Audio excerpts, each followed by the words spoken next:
Welcome back, ladies and gentlemen. Moses Firmino here with you on the call today at Mike Lansing Field as we get set for the final game here in a 4-game set. Your Casper Spuds look to even up the series against the visiting Nebraska Prospects. Your Spuds lost Tuesday night's contest, the opener of this series. Bounced back with a win yesterday in Game 1 of the doubleheader and a tough loss last night in Game 2 of the doubleheader, giving the visiting Prospects a 2-1 lead here in the series. But it's 9-8-8 night here in Casper. A big event here to raise awareness for suicide prevention here in Casper. This game is brought to you by Central Wyoming Counseling Center,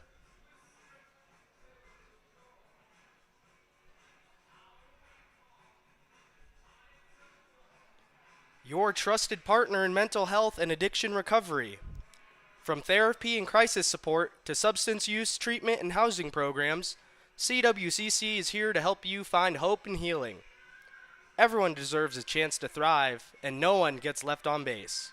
Visit cwcc.us or call 307-237-9583 to learn more about their services and how they can support you.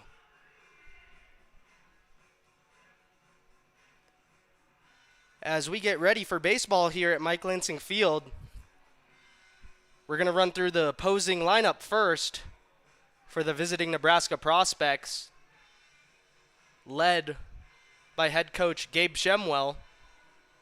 Leading off is going to be the center fielder, number 94, Jacob Perrin.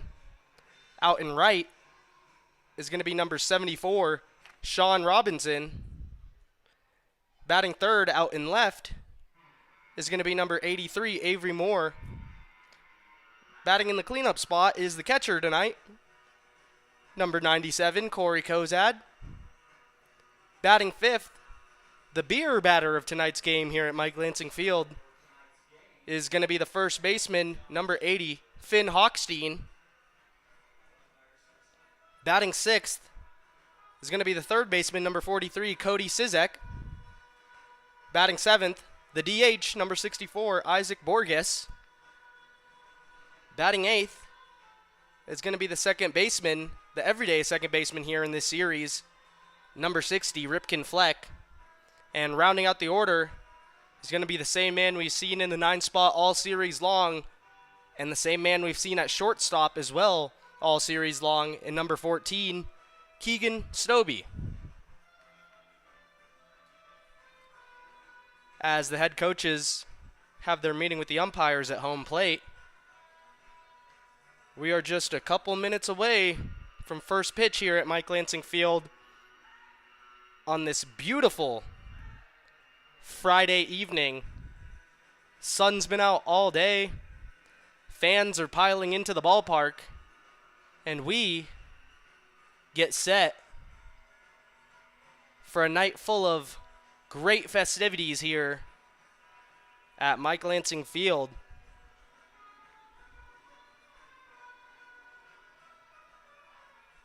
Before we take a quick pause for the national anthem, we're going to run through the starting lineup for your Casper Spuds. Leading off is going to be the center fielder, number 8. Everyone in the Spuds lineup tonight repping the 988 on the back of their jerseys, as it is Suicide Awareness and Prevention Night here at Mike Lansing Field. So as we jump back into the lineup, leading off is going to be number 988, Elijah Reeves. I'm not going to wear it out. I'll just say it once. Batting second is going to be the third baseman in tonight's ball game, Hunter Billingsley. Batting third, the second baseman, number 32, Brody Barker. Stone Vasic is going to be doing the catching, batting in the cleanup spot for the Casper Spuds. Batting fifth, the left fielder, River Smith. Batting sixth is going to be the right fielder, Matt Marsick. Batting seventh is going to be the shortstop tonight, Caden Wilcox. Batting eighth, the first baseman, Cody Clausius. And DHing in the 9-hole is going to be the tall righty, Parker Burt.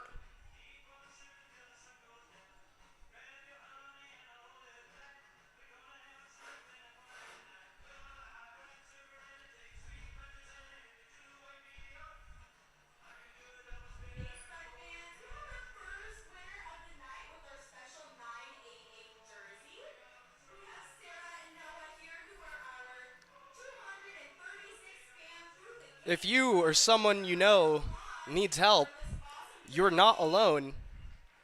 Be sure to call or text 988 to connect with the Suicide and Crisis Lifeline 24/7, totally free and confidential as well. When you dial 988, you'll be connected to someone right here in Wyoming who cares and understands. Take that step. Call or text 988. This message is brought to you by Central Wyoming Counseling Center, where no one gets left on base.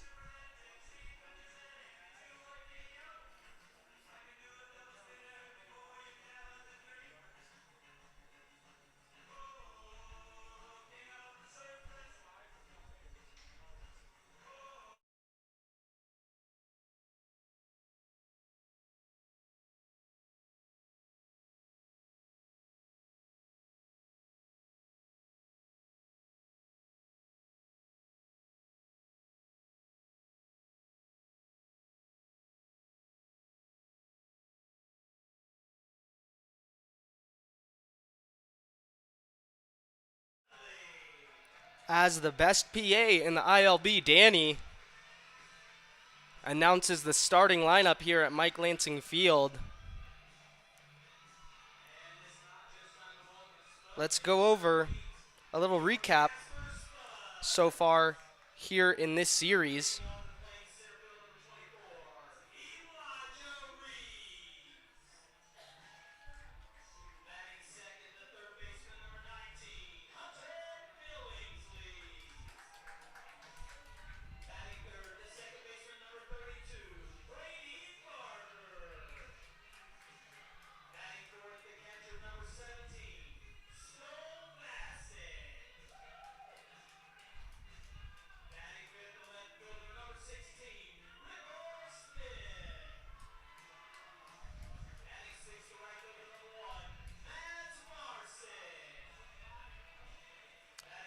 As I mentioned, the Nebraska Prospects came in on Tuesday night in Game 1 of this series and beat your Spuds 7-5.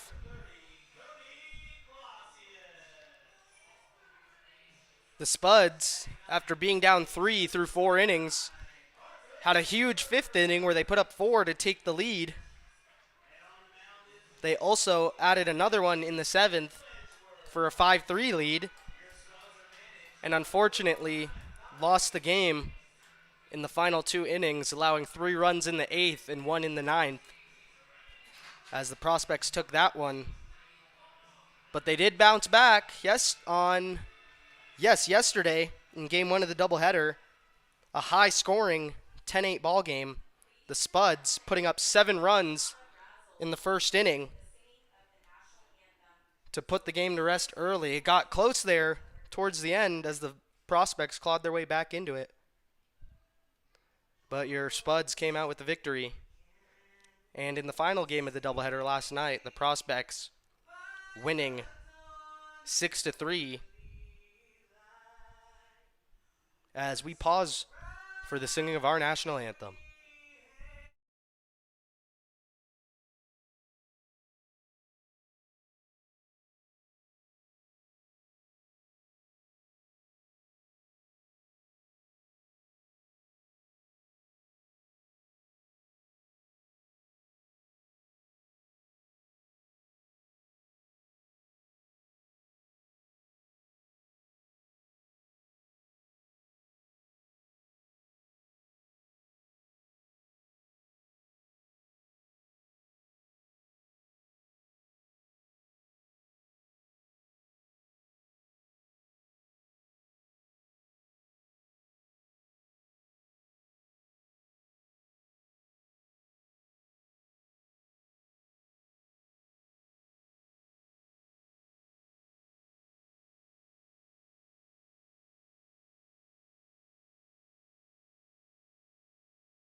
as a great rendition of our national anthem performed by tonight's anthem singers gets a huge roar out of the crowd here at Mike Lansing Field. And we'll step aside for the hype video you know and love. We'll be right back.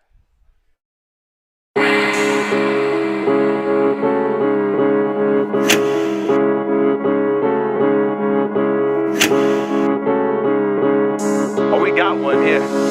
Ain't got time to be tricking on these fools. Ain't got time to be hating on you dudes. I ain't got time, ayy. I ain't got time, ayy. I ain't got time, ayy. I ain't got time, ayy. I ain't got time to be worried about what you be doing. I ain't got time to be worried if you win or losing. Nah, I ain't got time, yeah.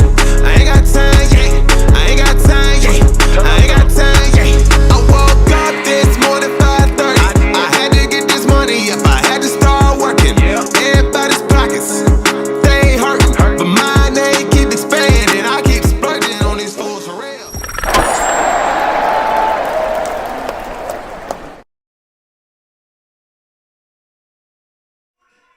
Back here at Mike Lansing Field, the man on the mound for your Casper Spuds is going to be Houston Wedgeworth, the righty out of Point University from Meridian, Mississippi. Has been a great addition to the Spuds team in his one appearance, which was the continuation of the game against the Owyhee Zap that was rained out last Saturday. Wedgeworth came out on Sunday morning / afternoon and pitched a gem as he earned himself the win in that one. Houston going 6 innings, 4 hits allowed, only 1 earned, and 6 strikeouts. Good for a 1.17 ERA here early in the season. As we are set here at Mike Lansing Field for the first pitch, leading off for the Prospects is going to be the center fielder, number 94, Jacob Perrin, as Wedgeworth misses high. 1-0 count to Perrin.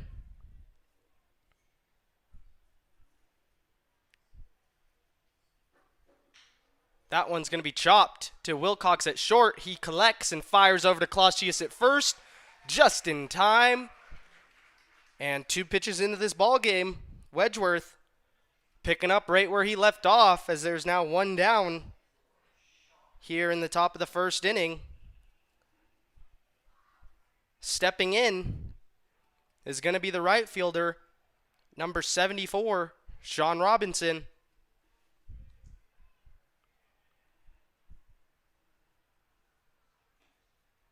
As Wedgeworth drops in an off-speed pitch on the outer black.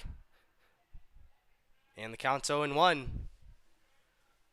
to the right fielder out of Omaha, Nebraska. And Wedgeworth quickly got it all working right now against these Prospects hitters, as the count is quickly 0-2 now to Robinson. That one's going to miss low and inside. 1-2 now to Sean Robinson.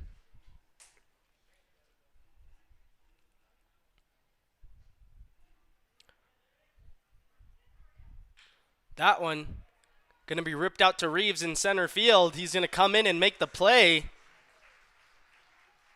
2 down here in the top half of the first inning, as the left fielder, number 83, Avery Moore, steps up to the dish. Moore has been a thorn in the Spuds' side all series long. Big hits left and right, RBIs in all 3 games here, as Wedgeworth gets ahead again, 0-1 to Avery Moore, the senior from Purdue University. That one is going to be chopped off himself and deemed foul. Again, quickly 0-2 to the Prospects hitters.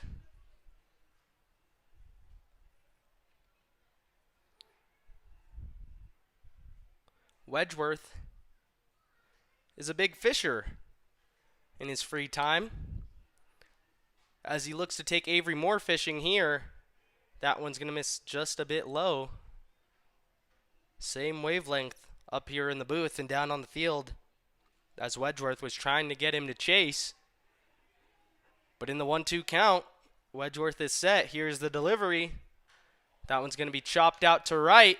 It's soaring, and it's going to get over Matty Marsick's head out there and hit up against the wall. Moore is going to pull up at second, standing with a 2-out double.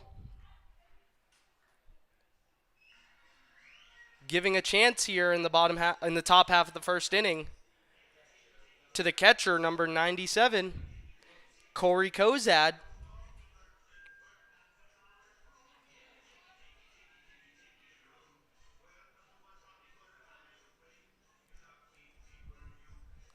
Kozad drawing 2 walks last night. He also had a hit and an RBI on his only hit of the ball game.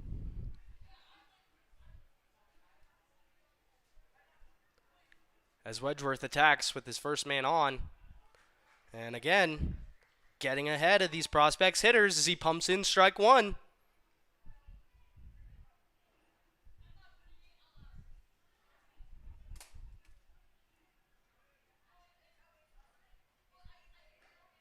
Wedgeworth going to drop in another strike there. 3 straight quick 0-2 counts for the righty from Meridian, Mississippi. As Wedgeworth delivers, and that one's going to be ripped to Barker at second. He's going to knock it down, collect himself, and fire it over to first. Clausius with a nice pick there to help out his second baseman. And there's 3 down here in the top half of the first inning. As we flip to the bottom half, your Spuds looking to do some damage early in this ball game. We'll be right back here at Mike Lansing Field.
So since my surgery, I've lost 75 pounds total. You don't always have to tell them why you look great, that you had surgery. You just let them know, you're doing great. The goal of weight loss surgery is to allow patients to live their most fulfilling, healthy life possible.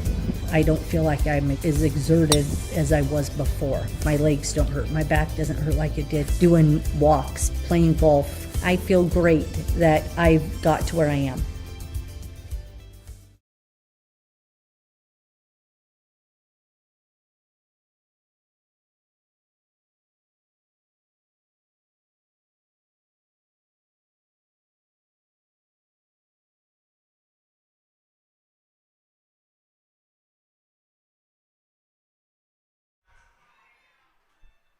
back at Mike Lansing Field.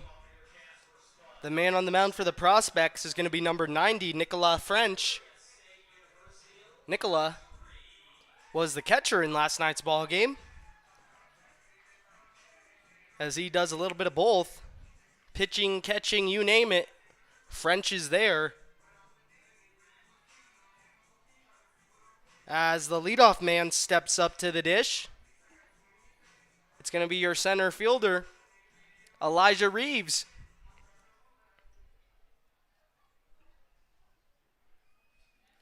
Elijah, early in this season, ripping the baseball as he's going to chop that one just outside of the third base bag and foul. Elijah hitting over 500 in 17 at-bats this season with 3 doubles and a triple. He also has 2 RBIs, has drawn 3 walks, and is the team leader in runs scored with 6. As French misses high, and the count is 1-1 to Reeves.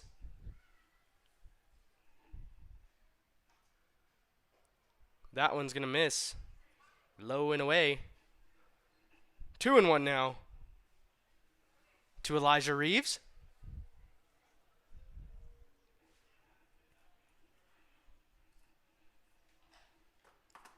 French is going to miss outside.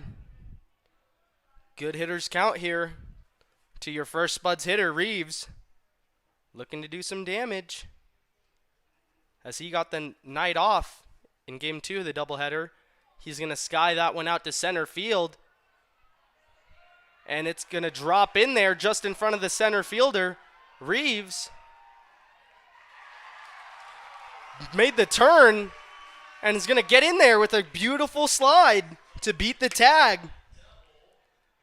It looked like Jacob Perrin had him. Perrin having a little bit of trouble picking up the ball, allowing it to drop in just in front of him as he slid to try and make a play. Reeves, seeing that, made the turn and trusted his speed to start this game with a leadoff double. Queuing up the third baseman, Hunter Billingsley.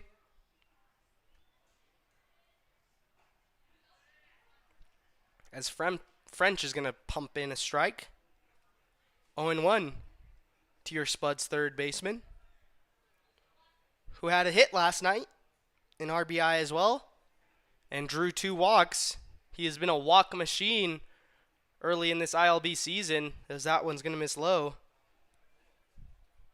Billingsley in 13 at-bats, hitting .231, 3 RBIs, and the team leader in walks with 7 already here in Game 7 of the ILB season for the Spuds.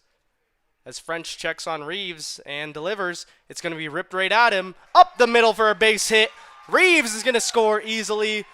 And your Spuds off to a quick start here as Mike Lansing comes to their feet. Hunter Billingsley with the RBI single. And 2 batters into this game, Spuds lead. And the new face here in Casper, but soon to be a familiar one, Brody Barker stepping into the batter's box. Barker's been swinging a good bat here in his few chances in a Spuds uniform, tattooing a double on the first pitch he saw in Game 1 of the doubleheader last night. As French misses 1-0 to Brody Barker, the Harriman, Utah native.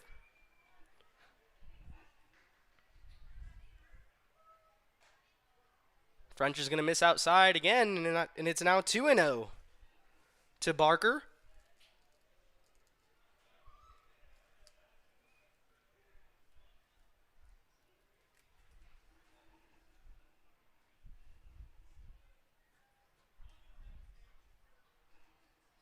Barker's going to sky that one high over the first base bleachers and out of play. Barker in 6 at-bats, hitting .500, with 2 singles and a double. He's also driven in a run here early in the ILB season. As Barker is going to sky that one out to right. Robinson with the read on it, and he's going to make the play. 1 down here in the home half of the first inning.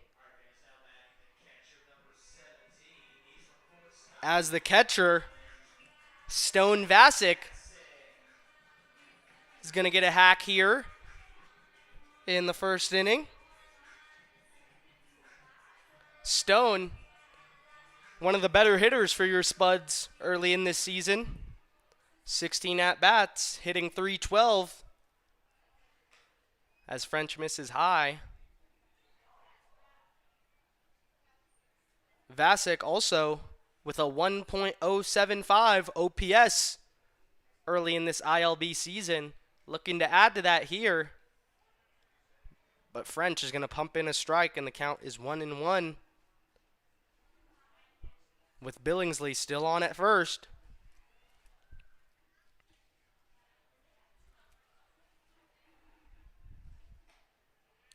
French with another pitch there on the outer black. And the count is flipped in his favor now, 1-2 to the catcher from Houston, Texas.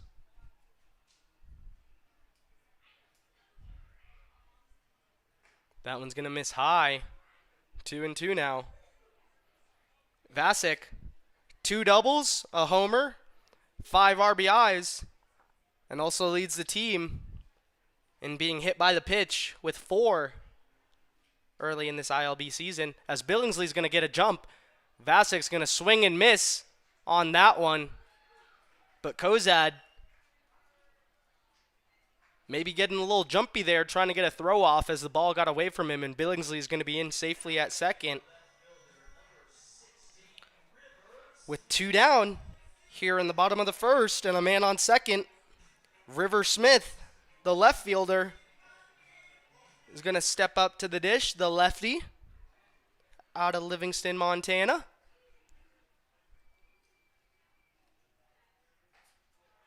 As French pumps in a fastball on the outer half. 0-1 to River.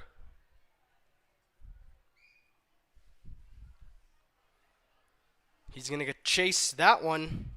That was a bit out of the zone. And it's now 0-2 to River Smith, who in 8 at-bats is hitting .375 with 2 RBIs and a double. He also had a 3-walk day yesterday in the doubleheader, 2 in the first game, 1 in the second, as he's going to foul that one off to stay alive in this 0-2 count. With 2 down, a run on the board for the Spuds, but a chance for more here with Billingsley in scoring position.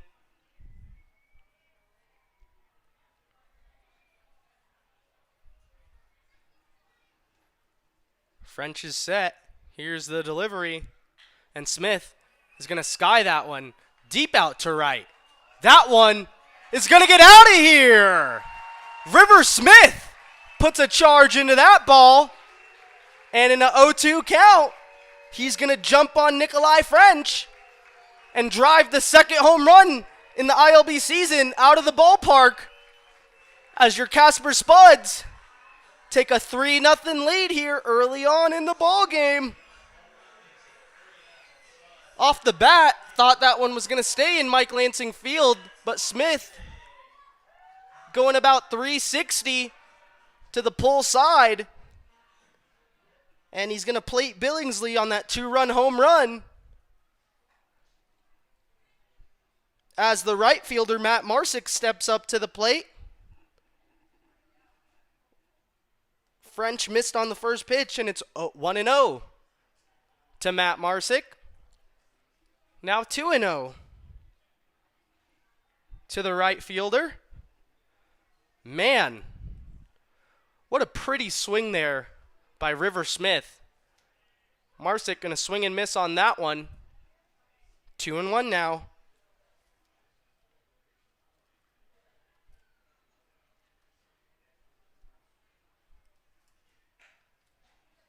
That one's going to miss on the outer half now. 3-1 to Matt Marsick, who in 18 at-bats is hitting .222 with 4 RBIs.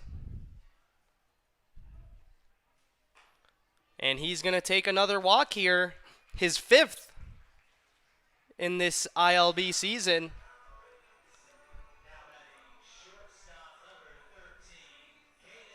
And with still 2 down, we're jumping to the 7-hole hitter, the shortstop tonight, Caden Wilcox.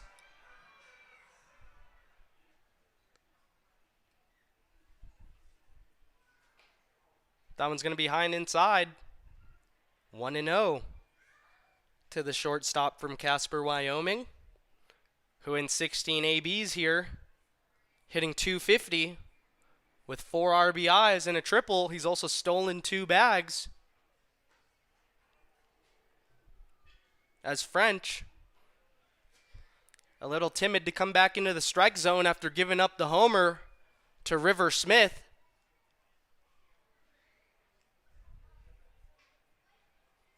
Let's see if Wilcox can capitalize if he comes back in.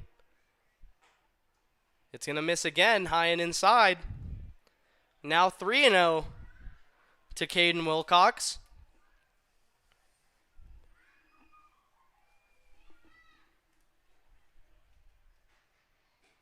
And he's going to miss low and away. Ball 4, 4-pitch walk to Wilcox. Setting up the 8-man in your Spuds lineup, the first baseman, Cody Clausius, as Corey Kozad goes out to have a conversation with his starting pitcher, Nikolai French.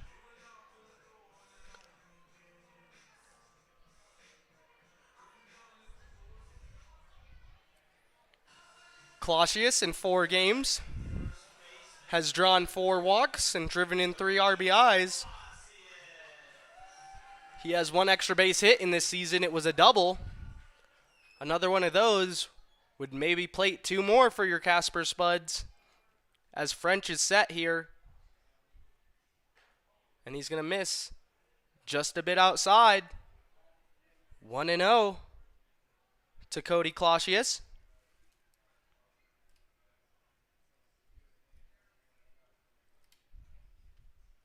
Clausius going to rip that one to Fleck at second. He goes to Stobie at short, and they get the out. But your Casper Spuds off to a quick start here. 3-0 lead as we head to the second frame. We'll be back at Mike Lansing Field.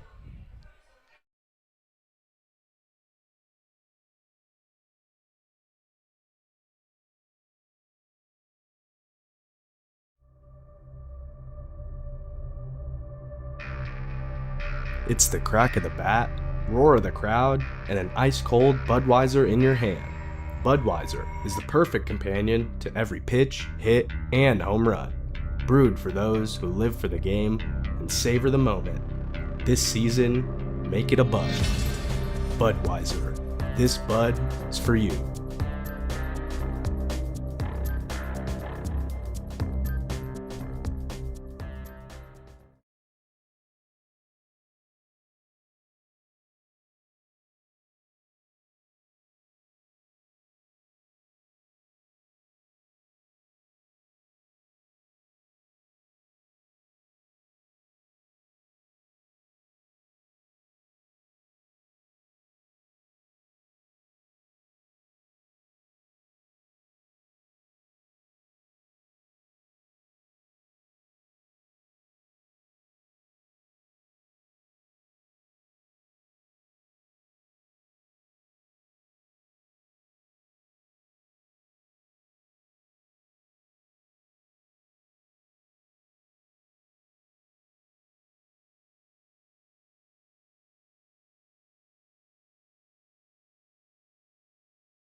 Back at Mike Lansing Field, here in the top of the second,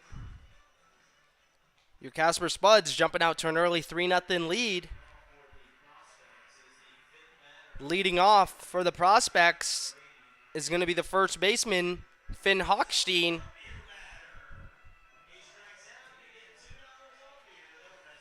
Houston Wedgeworth looking to keep firing as he had a quick first inning, only allowing a hit. That fastball is going to miss on the outer half. 1-0 to Hochstein, who closed out the game last night pitching for the Prospects. Now 1-1 to him as Wedgeworth drops that one in there.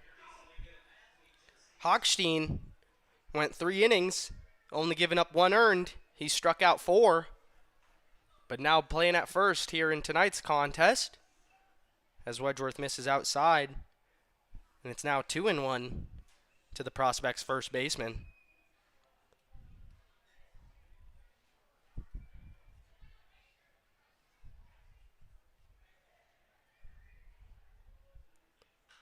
Hochstein's going to sky that one down the right field line. It's going to land just outside of our party deck over there. And the count's evened up at 2-2.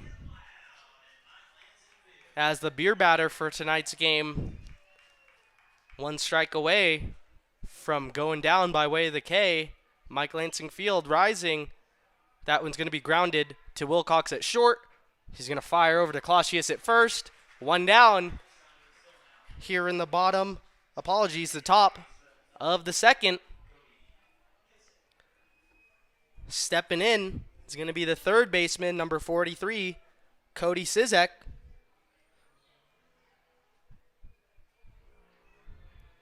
Who pitched in game 1 of the doubleheader yesterday. He went 4 innings.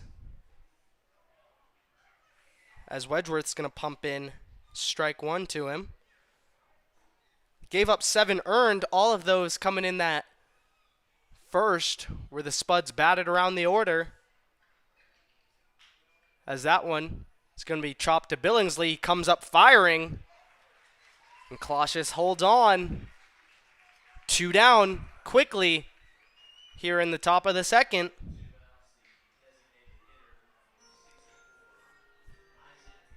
Stepping in now is going to be the DH. Number 64, Isaac Borges.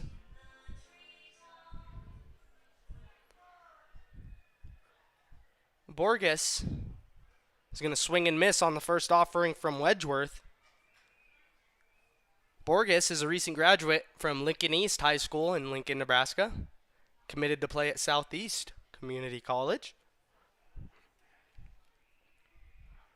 As he's going to sky that one up over the first base bleachers and out of play. Wedgeworth looking to go through the prospects in order here in the top of the second. 1 pitch away from doing so as he's set. That one going to be chopped down the first base line. Foul.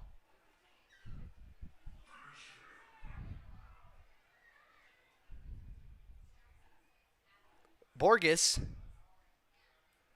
didn't play in game 1 of the doubleheader. He did in game 2. As he's going to half swing out that one. Strike 3. And Wedgeworth, with his first K of the day, he goes through the order 1, 2, 3 in the top of the second. We flip to the bottom half of the second inning. We'll be back here at Mike Lansing Field. Your Spuds lead 3-0.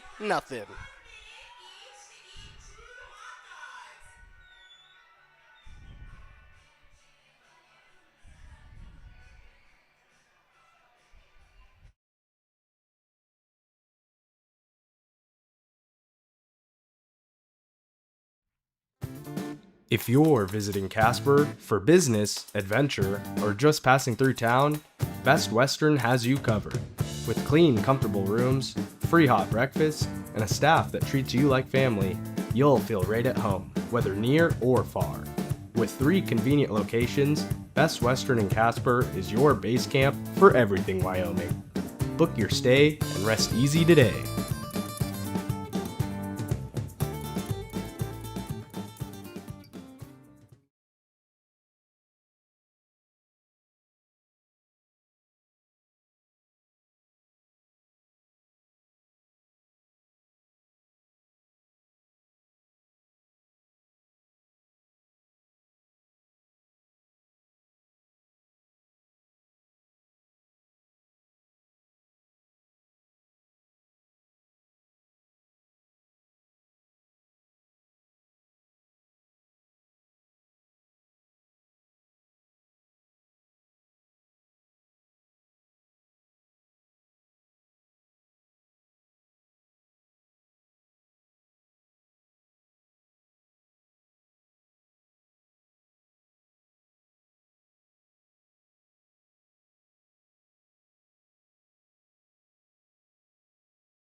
Back here at Mike Lansing Field in the home half of the second inning. Leading off is going to be the 9-hole hitter, the DH, Parker Burt, the man out of Mansfield, Texas. Looking to wake up the bat a little bit in 8 ABs, hitting 125. But we know Burt can get hot, as in 73 at-bats last season in the ILB, he hit 356. As the first pitch was skipped in there by French. Here's the second offering, and it's going to be inside and low. 2-0 to Parker Burt in his third season here with the Spuds. As that one's going to catch the inner half right on the black. 2-1 now to the tall righty. As the righty on the mound sets and delivers, and that one's going to plunk Burt. He's going to be on by way of being hit by the pitch. And we flip back to the top of the Spuds order. Your center fielder, Elijah Reeves, stepping back into the batter's box after ripping a double out to center in his first at-bat. For most players, would have been a single, but with Reeves' speed, he was able to get in around the tag and get on at second as he swings at the first pitch he sees. High on the infield. Stobie coming all the way in, and he's going to make an unreal snow cone catch.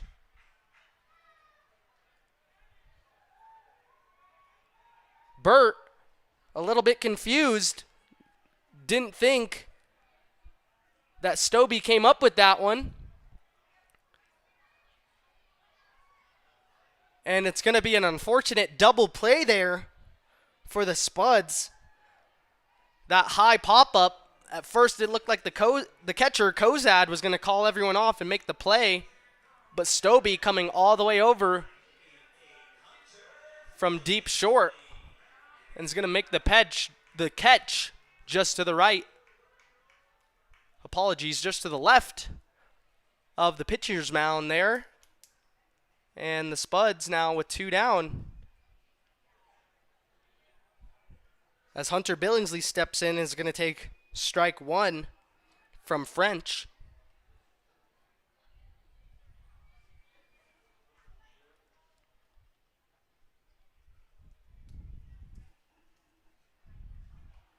That one's going to miss outside. 1-1 now to the third baseman, who had an RBI single in the first inning,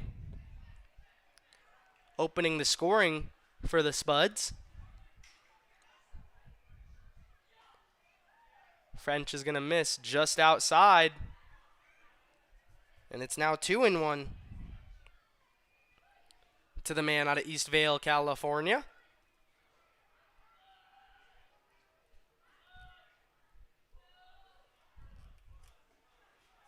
French is going to drop that one in there on the outer black. And it's 2-2 to Hunter Billingsley.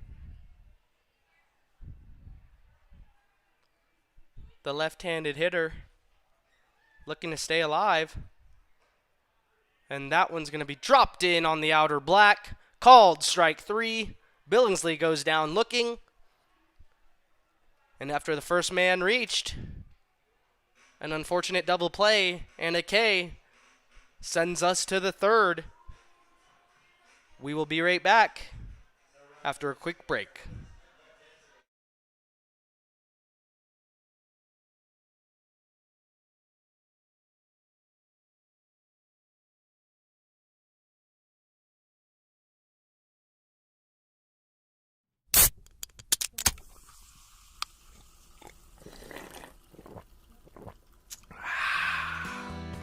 This season, fuel your Spud spirit with the crisp, refreshing taste of Pepsi, one of the official drinks of your Casper Spuds. Whether you're cheering from the stands or the couch, Pepsi is the perfect game day companion. Ice cold, bold, and made for fans like you. Grab a Pepsi and let's go Spuds.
Back here at Mike Lansing Field in the top of the third.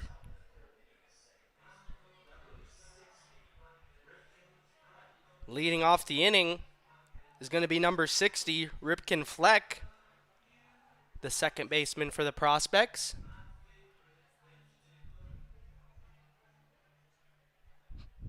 Fleck from Omaha, Nebraska. As that one's nearly going to catch him, he spins out of the way. 1-0 to the second baseman, who had a hit in last night's contest. That one going to be chopped up over Barker's head. Would have been a tough play either way, as he was ranging to his right. And the leadoff man in the top of the third on for the Prospects, as the shortstop, Keegan Stobie, is going to step in here. The leadoff man on. Stobie hitless last night. Struck out twice after Sam Coxon had an unbelievable performance, striking out 13 Prospects hitters. Quickly to Stobie, though. 0-2. Wedgeworth firing in strikes, attacking the zone early on in this ball game. As he's set again and delivers. Fleck was on the move. That one's going to get up the hole in the middle. Fleck is going to go first to third. As he was on the move, the throw gets away from Barker at second. And Clausius is going to get it and fire home. And he's going to be out at the plate. Fleck maybe getting a little bit greedy there.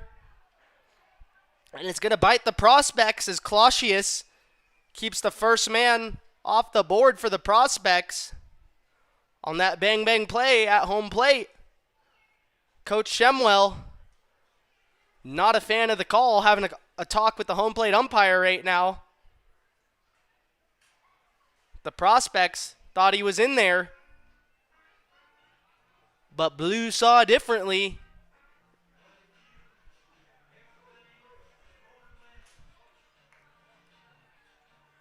Reeves came up firing, trying to hit the cutoff man, and the throw was a little bit wild, but thankfully Clausius on the case.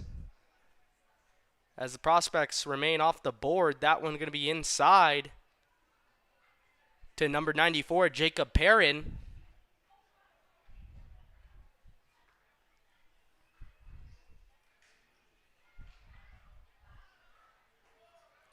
Wedgeworth with a nice off-speed pitch that catches the inner half of the zone. 1-1 now to Jacob Perrin. As Stobie trying to get a secondary lead. Wedgeworth, spidey senses were tingling, and he fires over to first.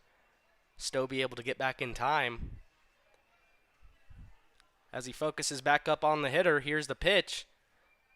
And a pitch in the same spot. It's going to be pumped in there. Now 1-2 to the Prospects center fielder.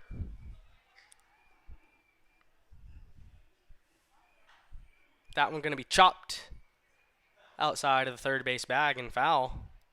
Still 1-2.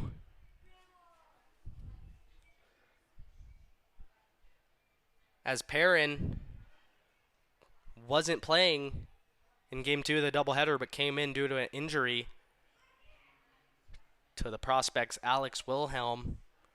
Got word that the injury is not as serious as it looked yesterday, thankfully. So that one's going to miss high and outside. Vasek fires down, and he's going to get the out at second. He catches Stobie trying to steal second. And the Spuds defense, who has been shaky to say the least to start this ILB season, looking like a completely different team here tonight. 2 down now in this 2-2 count, as that one's going to be chopped to Wilcox at short. He's going to bobble it, come up firing, and it's not going to be in time, as Perrin got down the line quickly there.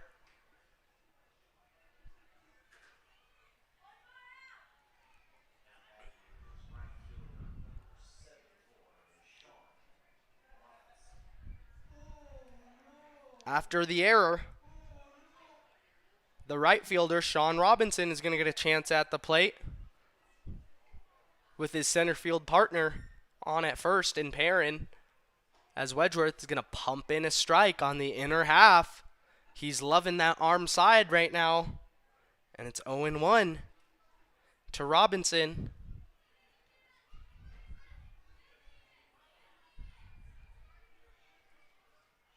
Wedgeworth's going to miss outside.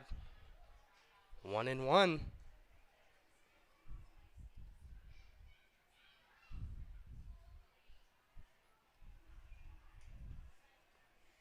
Here's the pitch from Wedgeworth. It's going to be inside and high. 2-1 to Sean Robinson, who struck out in Game 2 of the doubleheader. He also had a hit and an RBI. Apologies, a walk, not an RBI. As Wedgeworth's going to miss low and inside. Now 3-1 to Robinson. Wedgeworth at risk of walking his first batter here in this ball game. Let's see if he can fight back. As Perrin goes, that one's going to be chopped to Wedgeworth. He's going to field it and make the play, firing on to Clausius at first. And thankfully, the error for the Spuds isn't going to bite him, as Wilcox apologizes to his starter. We head to the bottom of the third. Your Spuds still up 3-0.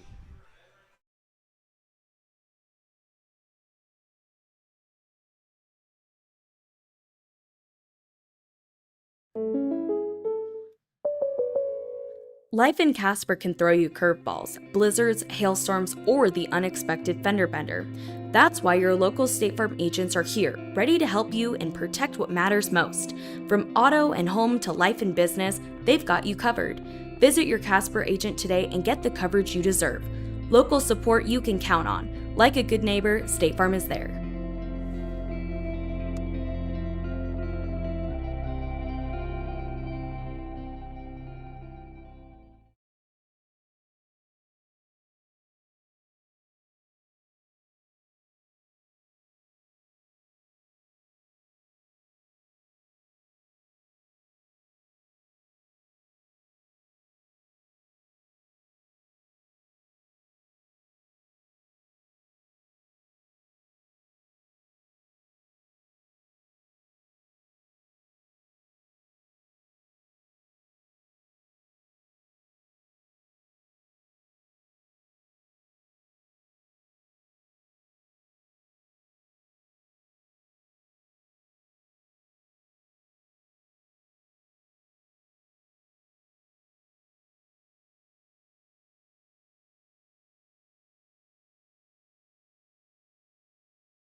Back here at Mike Lansing Field in the bottom of the third.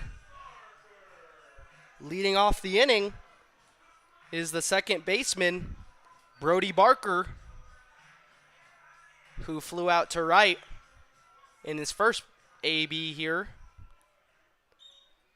As French is set, Barker is going to jump on the first pitch he sees.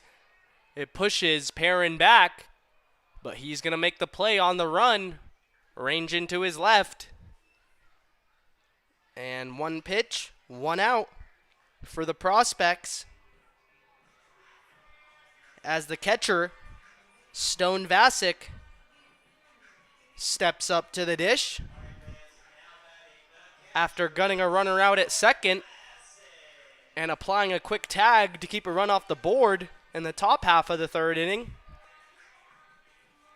We'll see if the defense has awakened the bat here for Vasic, who struck out swinging in the first inning, as he's going to jump on the first pitch he sees as well and sky that one up over the clubhouse. Down the first base side, now to play.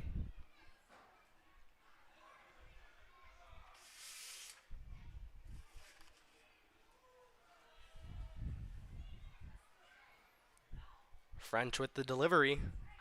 And Vasic's going to rip that one just outside of the third base bag. And he's now in an 0-2 hole here with one down in the bottom of the third. Vasic stepping out of the box and collecting himself.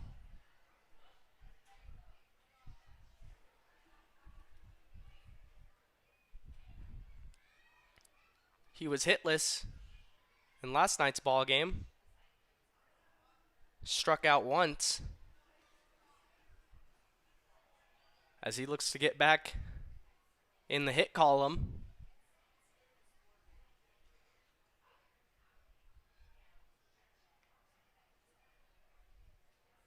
As I thought that pitch was a ball, but it was fouled off by Vasic. It must have touched the knob of the bat. Here's the 0-2 by French. And it's going to miss outside. 1-2 now. To your Spuds catcher.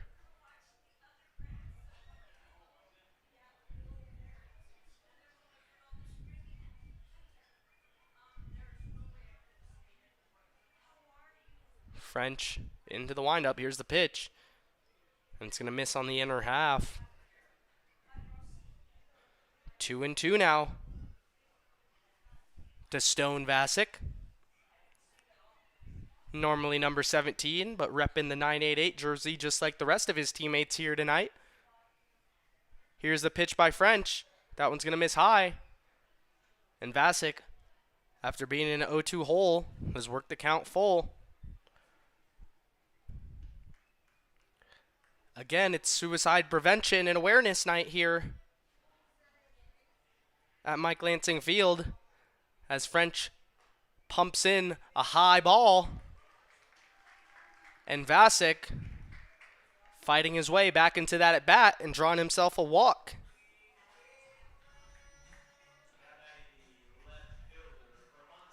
With a man on, the man who homered in the first inning, River Smith, stepping back up into the batter's box. He put a charge into that ball and drove it over the right field wall. As that one by French misses outside. 1-0 to the left fielder. French set and fires. Kozad, the catcher, trying to catch Vasic napping on first. But Stone is going to dive back in there. Smith here in a nice hitter's count, 2-0. I'm sure the homer is in French mind here. As he misses again, and it's now 3-0 to the left fielder. Looking for a pitch to hit here with only one down in the inning. Here's the pitch, and it's going to be dropped in there. 3-1.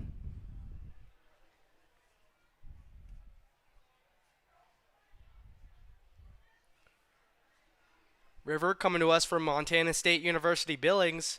Here's the pitch. And it's going to miss on the inner half. Back-to-back walks here for your Spuds.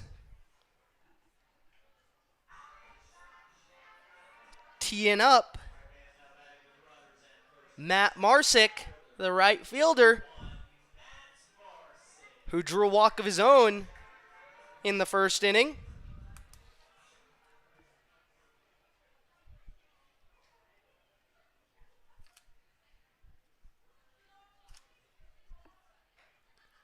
French is going to miss on the outer half. 1-0 now to Matty Marsick. Was swiped 3 bags this season. That one's going to skip away from Kozad. It takes a friendly bounce.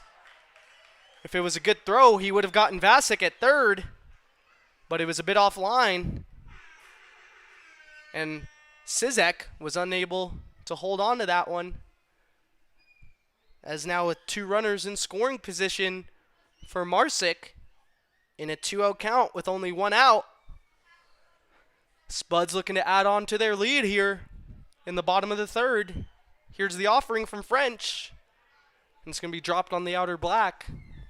2-1 now to the man out of Arlington, Texas.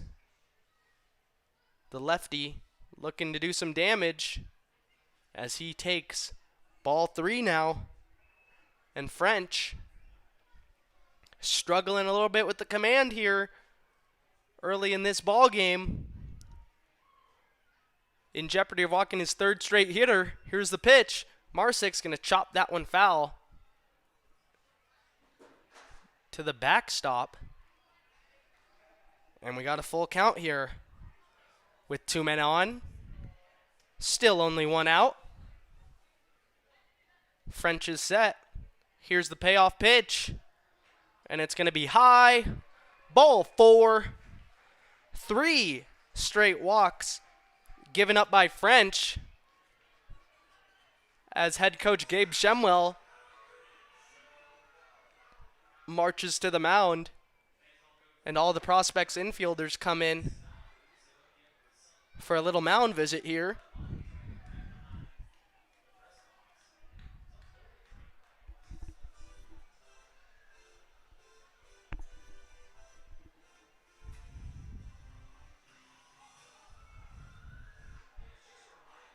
French already with 5 walks here in this ball game. 3 hits given up, 3 earned runs. He has struck out 2 Spuds hitters. But Caden Wilcox, the shortstop, stepping in now, looking to keep that number at 2 and push the Spuds lead from 3 to 4 or 5 as the bases are loaded here for Wilcox. He's going to swing at the first pitch he sees. It's off Stobie's glove at short. And the runners are going to advance 90 feet. Wilcox tattooed that ball to his counterpart at short. Stobie unable to make the play. If he did, might have been able to turn 2 as River Smith was a little bit off the second base bag. But thankfully a dream scenario there for the Spuds as it got through to the outfield. And the 8-hole hitter, Cody Clausius, stepping in now as he's going to chop the first pitch he sees foul. 0-1 to the first baseman. 3 straight walks and a single by the Spuds have plated their 4th run here in the bottom of the third as French delivers in the 0-1 count. Kozad coming up firing, trying to catch River Smith on at third, but he's back in there safely, and it's a 1-1 count to Cody Clausius, who grounded out to second in the first inning. Now 2-1 to Clausius.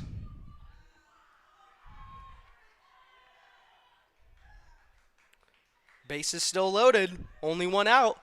Here's the pitch from French. Clausius is going to chop that one deep down the left field line and foul. Bringing the count to 2-2. Clausius, coming to us from Wilmington University, also has the brains. He's majoring in cybersecurity, as he's going to chop that one to the third baseman. Sizek's going to apply the tag.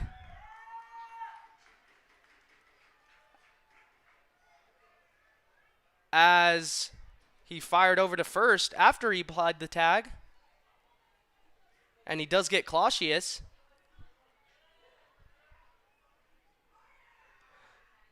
But the umpire apparently didn't think he got him.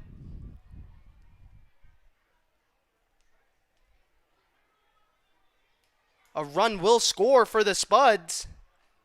It's now 5-0. But there are two down here in the bottom of the third.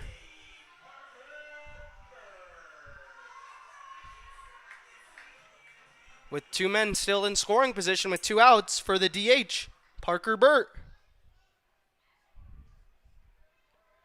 Here's the offering from French. Burt is going to foul that one off. 0-1. Burt was hit by a pitch to lead off the second inning. And then was unfortunately doubled up after a bit of confusion. He's going to tattoo that one down the left field line and just foul.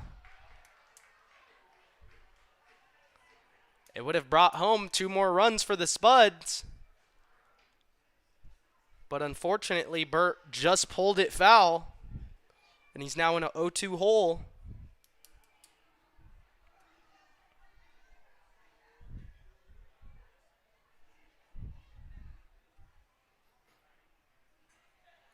French looking to get out of the inning without any further damage. Here's the pitch. That one's going to be behind Burt.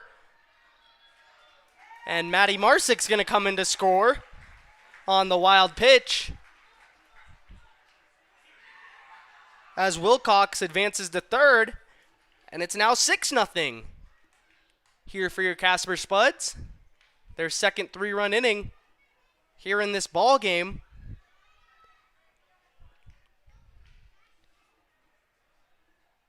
And after the wild pitch, the count is now 1-2 to Parker Burt.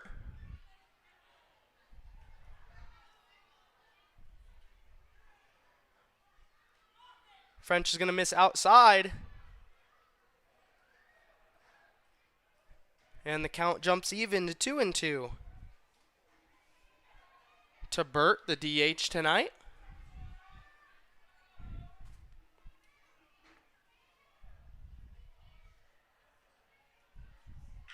Burt is going to chop that one to the third baseman, Sizek. He bodies it down and makes the play as he fires on over to Hochstein at first. But your Spuds do tack on three more.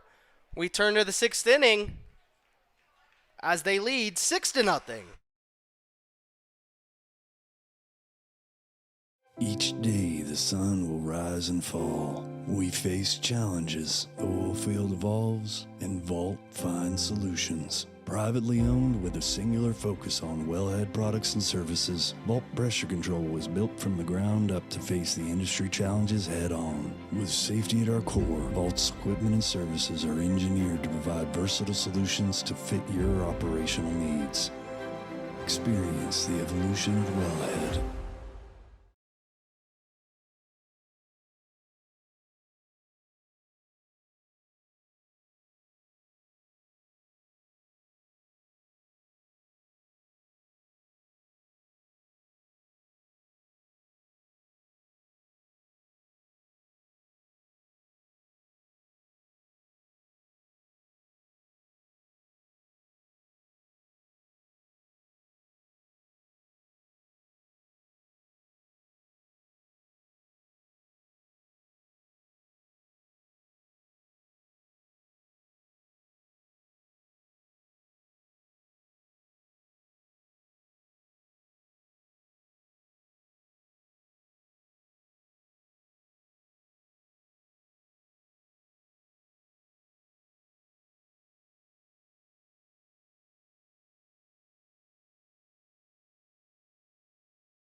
We're back here in Casper, Wyoming. Leading off the inning is going to be the left fielder, number 83, Avery Moore.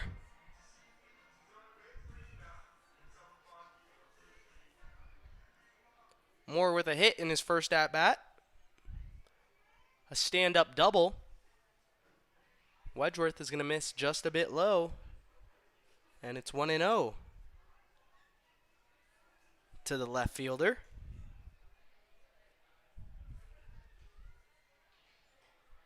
That one's going to catch the outer half.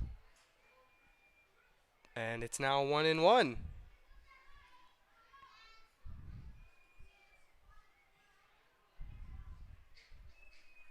Wedgeworth working with some pace here. He's going to get Moore to tap that one just foul to the left of the backstop. And it's 1-2 to the Prospects left fielder.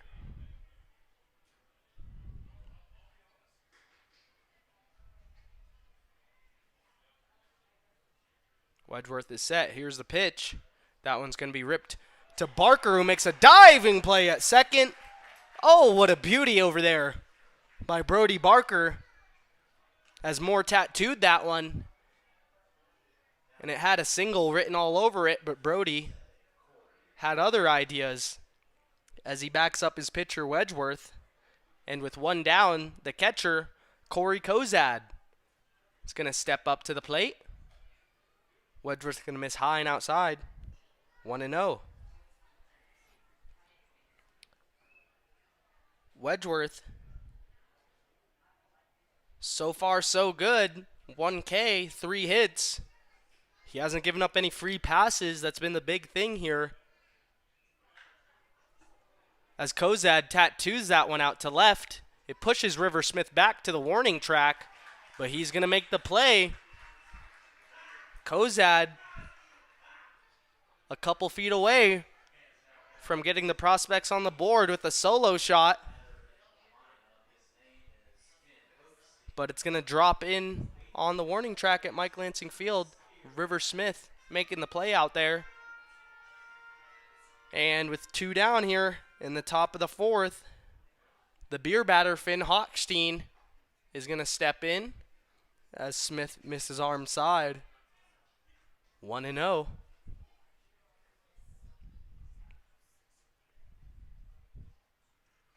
That one's going to miss high. Now 2-0 to the Prospects first baseman.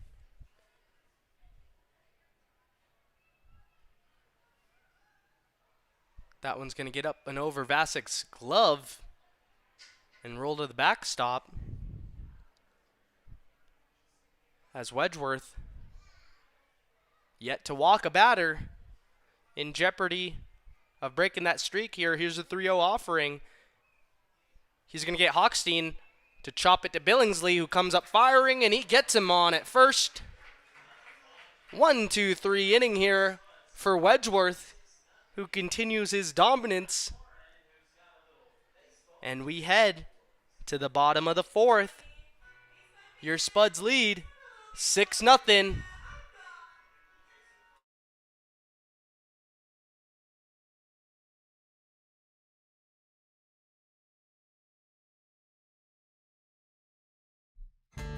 Craving comfort food anytime, day or night? Head to Denny's. America's Diner is always open. Whether it's pancakes at midnight, burgers for breakfast, or coffee to fuel your day, Denny's has you covered. With friendly service, affordable prices, and something for everyone, it's the perfect spot to gather, relax, and dig in. So why wait? Swing by Denny's today, where good food and great memories are always on the menu.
Back at the ballpark here in the bottom of the fourth, your Spuds with an early 6-0 lead.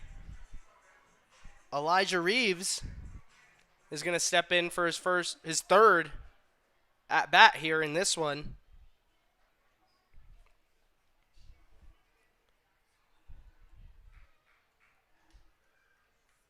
The offering from French is going to miss outside. Reeves going to sky that one up over the press box here. And now to play. 1-1 to Elijah. As I apologize, it's not French anymore. We have a new pitcher on the mound for the Prospects. As Reeves rips that one out to right. Robinson's got a read on it. And on the warning track, he makes a play. 1 down for the new pitcher in the ballgame, Eli Russell, number 86. The man from Waverly, Nebraska, comes on out of the pen and gets his first man that he faces as the lefty, Hunter Billingsley, steps into the box.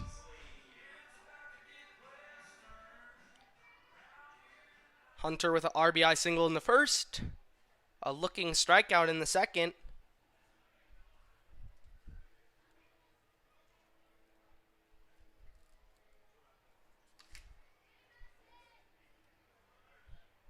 As that pitch got away from Kozad and rolled to the backstop, it's 1-0 to Billingsley, now 1-1. He was a little disappointed in the call there as he steps out to take a practice hack and jumps back in. Here's the 1-1 offering from Russell.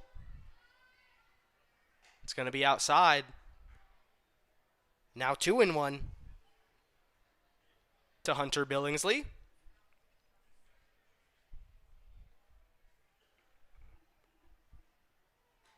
Going to miss outside again. Now 3-1 to Billingsley. His secret talent is that he can do the splits. We might see that in this season if he gets a chance at first, as he's going to tattoo that one out to right center. It's going to get over Perrin's head, and Billingsley is going to cruise into second with a stand-up double. His second hit of the ball game. And with 1 down, it's going to bring up the second baseman, Brody Barker, who has flown out in both of his at-bats here in this ball game. First to right, in the third to center on the first pitch he saw. Barker, very aggressive early on in this ILB season.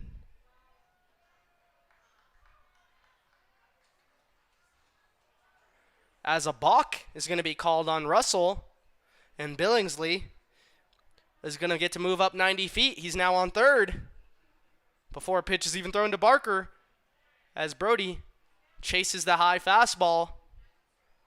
0-1 to the man from Lindenwood University. He's going to sky that one up over the first base bleachers, and now to play. Now 0-2. Mentioned in yesterday's broadcast, Brody was a big hockey player in high school, 4-time All-State. His favorite team is the Boston Bruins. As he's going to chop that one up the middle, Stobie's got a read on it. Billingsley's going to come in to score as he flips on over to first for the out. But an RBI, fielder's choice there by Brody Barker, pushing the lead to 7-0 here in the bottom of the fourth inning. As the catcher, Stone Vasic, steps in. Stone striking out in the first inning, drawing a walk in the second after being in an 0-2 hole, and he came around to score as Russell pumps in strike one, with now 2 down here in the fourth inning. Vasic going to rip that one up into the first base side netting, and it's quickly 0-2 to your Spuds catcher.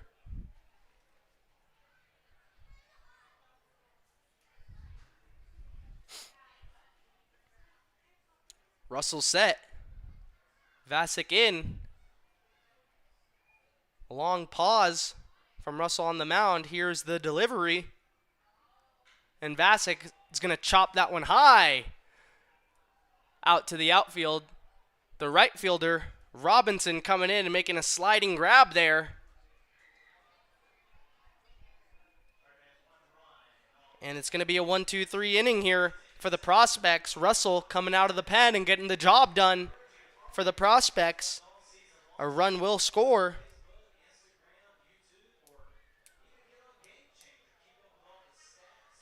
But as we head to the 5th, your Spuds lead 7-0. We'll be back.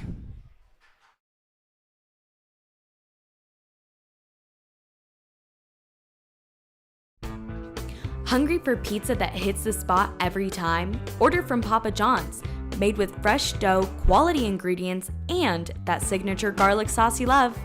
Whether you want classic pepperoni, loaded veggie, or something new, Papa John's delivers hot, fresh, and ready to enjoy. Plus, with easy online ordering and fast delivery, your perfect pizza night is just a few clicks away. Choose Papa John's. Better ingredients, better pizza.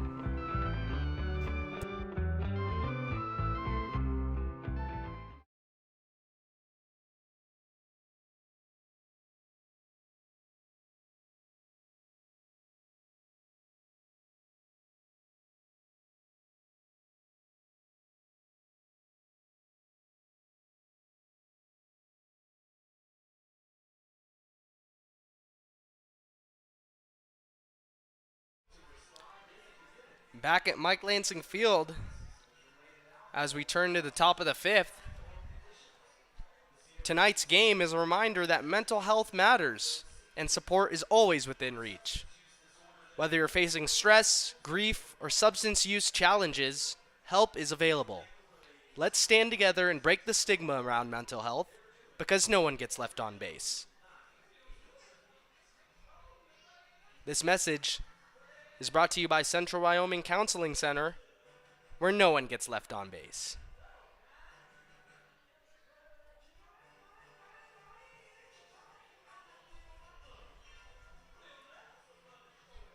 The 988 Lifeline is also here for you as your partner in hope, healing, and recovery. As we're back to baseball at Mike Lansing Field,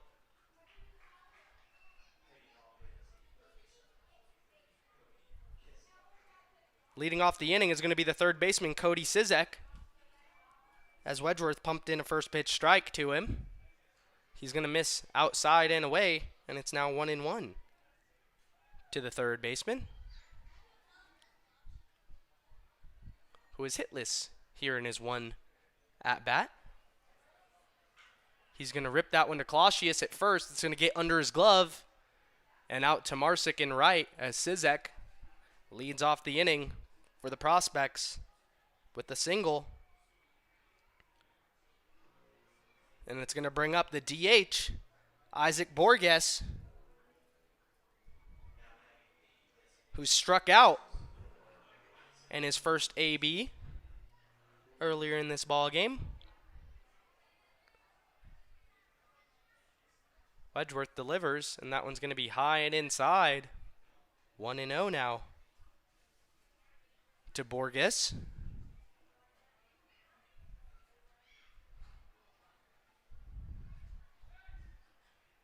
Wedgeworth checks on the runner at first in Sizek as he was getting signs from his coach, Gabe Shemwell.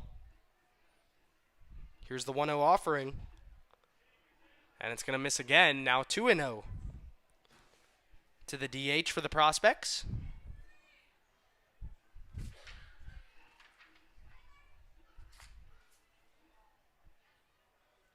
Wedgeworth with the delivery. And that one's going to be pumped in there. 2-1 to Borges. Wedgeworth through 4 innings has allowed 4 hits. Hasn't given up a run due to some great defense by your Casper Spuds, as that one's going to be skied up over the press box and out of play. Evening up the count at 2-2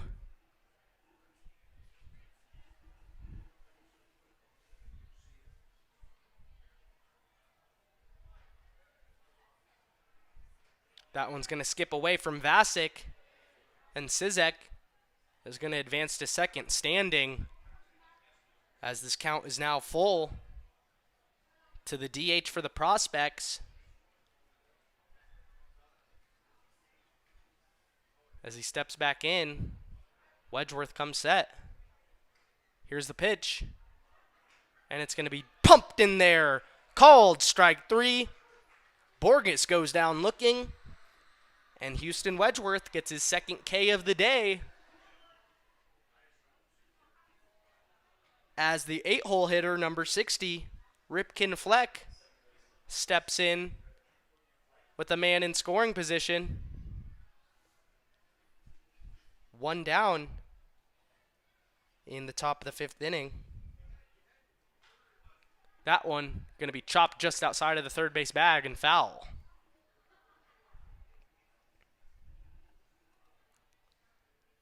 Fleck, in his one at-bat, does have a hit. Looking to make it 2. Wedgeworth, the man on the mound, has other ideas as he turns and fakes a throw over to second. Barker was there to cover, but just keeping Sizek close there as Wedgeworth turns his focus to the man at the dish, and that one's going to be chopped to Billingsley, and it's going to be off his glove as River Smith is on to field it. Sizek only able to advance to third, but with 1 out and runners on the corners, Keegan Stobie, the shortstop, is going to step up, looking to plate the first run for the Prospects. Spuds looking for the inning-ending double play. Here's the 0-0 offering. The man was in motion. Wilcox with a good stop there, high throw, and he's going to bring Clausius off the bag. Thought he applied the tag, but a run will score regardless of the play at first for the Prospects, their first of the game. Fleck was in motion, the man at first, trying to break up the double play. And after a little bit of a conversation, the home plate umpire gives a call that the home fans love, and Stobie's going to be out. And there's now 2 down with the man on second. The run does score, bringing the score to 7-1. And the order flips over to the center fielder, Jacob Perrin. That one's going to miss low. And it's now 1-0 to the Prospect center fielder. Perrin in 2 at-bats is hitless.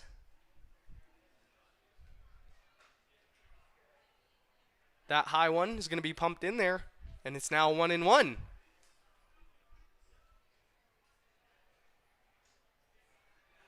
Wedgeworth looking to get out of the inning with only 1 run on the board, as that one is going to be behind Perrin.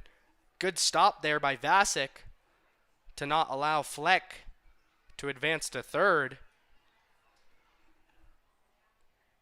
But the missed pitch is going to bring the count to 2-1. Wedgeworth fires, and it's going to be ripped up at him, up the middle. Barker unable to get a glove on that one, as Fleck is going to come second to home and score. RBI single for Jacob Perrin. And the Prospects plate 2 here in the top of the 5th, as pitching coach Matt Geoffrion comes out of the dugout to have a little bit of a mound visit here with his starter Wedgeworth. There are 2 down here in the top of the 5th inning.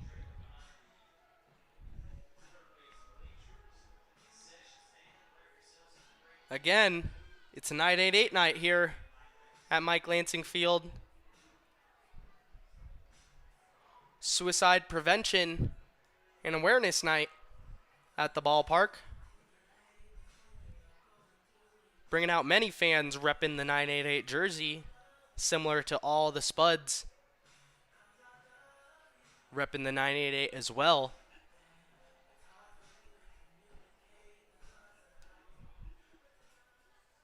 As we look to fight the ever-moving battle of mental health. Back to baseball with 1 man on and 2 out. Sean Robinson, the right fielder, is going to take a couple hacks as Wedgeworth looks to bounce back after allowing 2. Here's the pitch. It's going to be dropped in there. 0-1.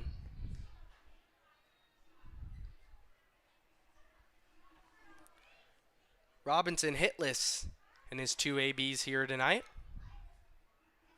Wedgeworth looking to keep it that way. Here's the offering as Perrin got a good jump. And he's going to be in safely at second, stealing a bag there. And another runner in scoring position for the Prospects. 1-1 count, man on second. Wedgeworth. Here's the pitch. And it's going to be a nice off-speed pitch that had Robinson out in front. Pushing the count to 1-2. Wedgeworth looking for his 3rd K of the day. And it's going to be pumped in there on the inner half. Called strike 3. And Wedgeworth does allow 2 to come to the plate. But your Spuds still lead this one 7-2. As we get ready to dance here at Mike Lansing Field, the classic 5th inning dance party. We'll be right back.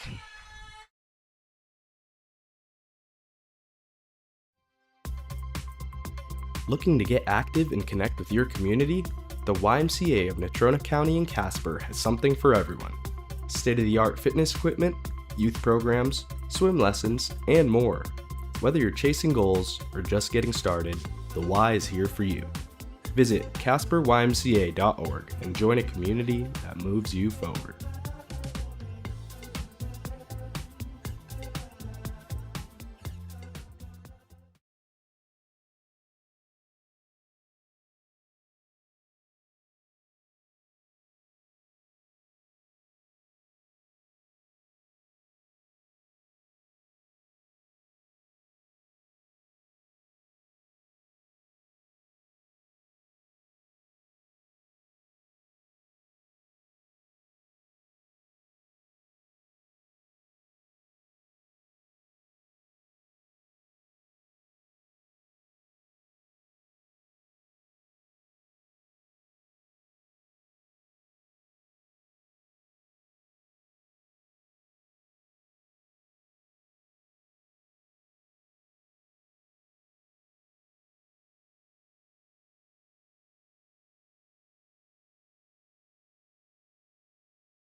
We are back at Mike Lansing Field here in the home half of the 5th inning.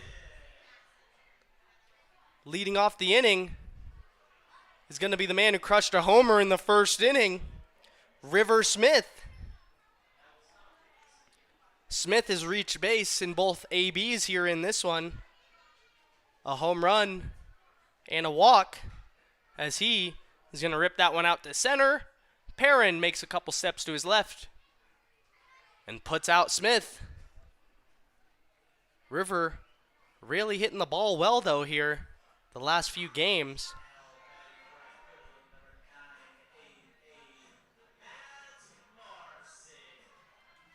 As we jump to the 6-hole hitter, Matt Marsick.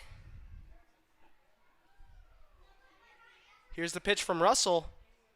Marsick's going to check his swing, but it's going to be a called strike anyway. 0-1.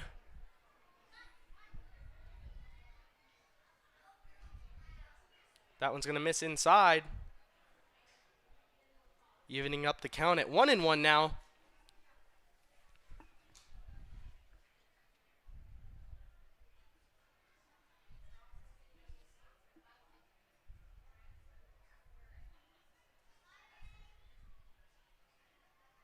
Here's the 1-1 offering from Russell. It's going to be chopped by Marsick. Down the first base line, but out of play.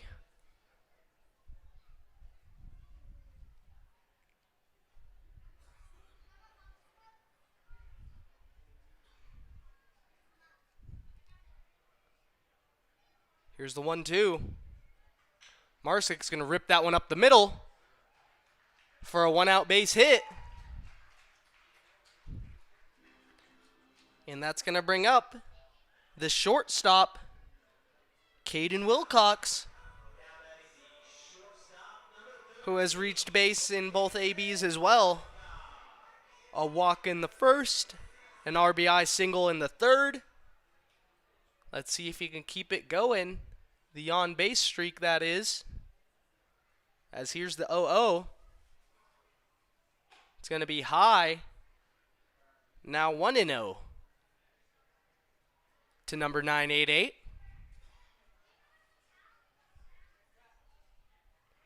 Russell glancing at first, keeping Marsick close. Here's the offering, and it's going to be swung on and fouled by Wilcox.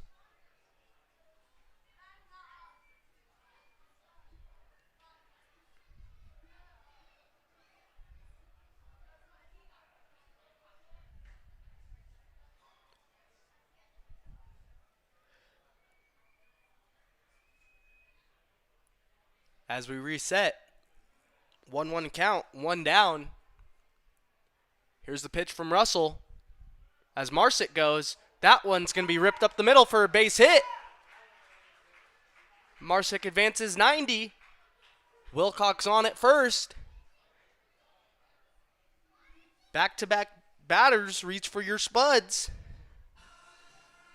And it's going to be the first baseman, Cody Clausius.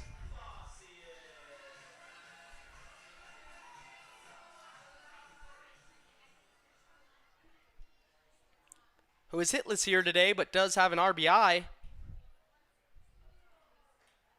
As the offering from Russell is going to miss inside and low. 1-0.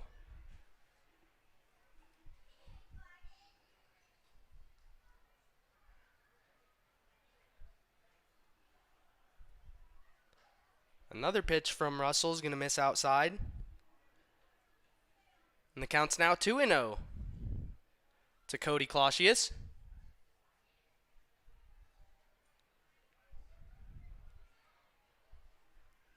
His favorite food are wings, as the count is now 3-0 to the tall first baseman. Looking to tack on some more runs here. Here's the 3-0 pitch. And it's going to be pumped in there at the buckle. 3-1.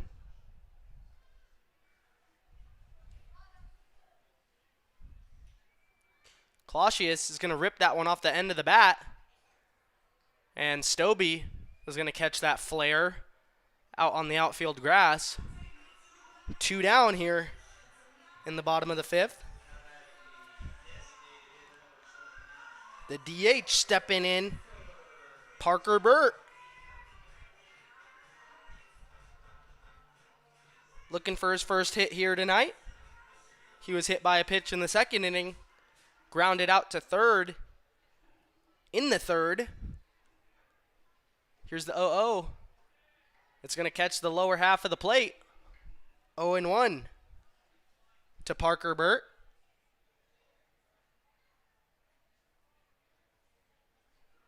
Who in his free time loves exploring nature. As Marsick gets a good break, that one's going to get away.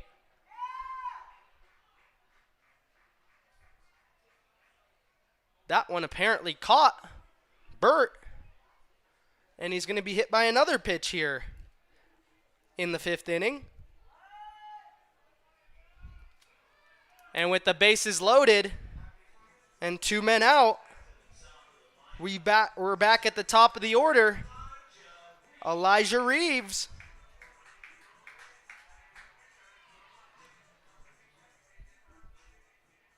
who doubled in the first and came around to score. He jumps on the first pitch he sees. Moore is not going to make the play. It's going to get by him. All three runners are going to score. Elijah Reeves is going to come in standing at third as he clears the bases with a huge triple here. And the Spuds jump out to 10. It's now 10-2. Avery Moore trying to make a play on that one, and it got by him. That's the risk you take. He didn't lay out, but he was unable to knock it down as his momentum was bringing him forward. And Reeves is going to be credited with a bases clearing triple.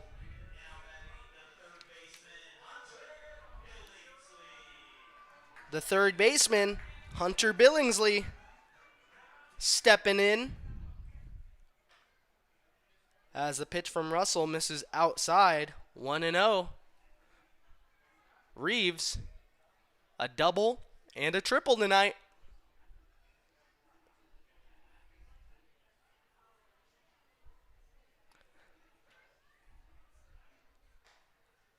That one by Russell is going to be pumped in there on the outer half, and the count is now 1-1.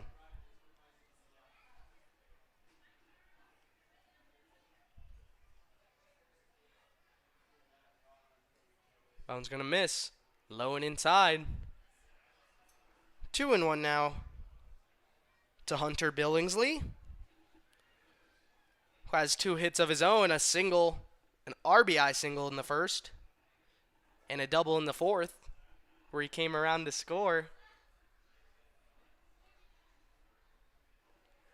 That one's going to miss again, and it's now 3-1 to Hunter Billingsley.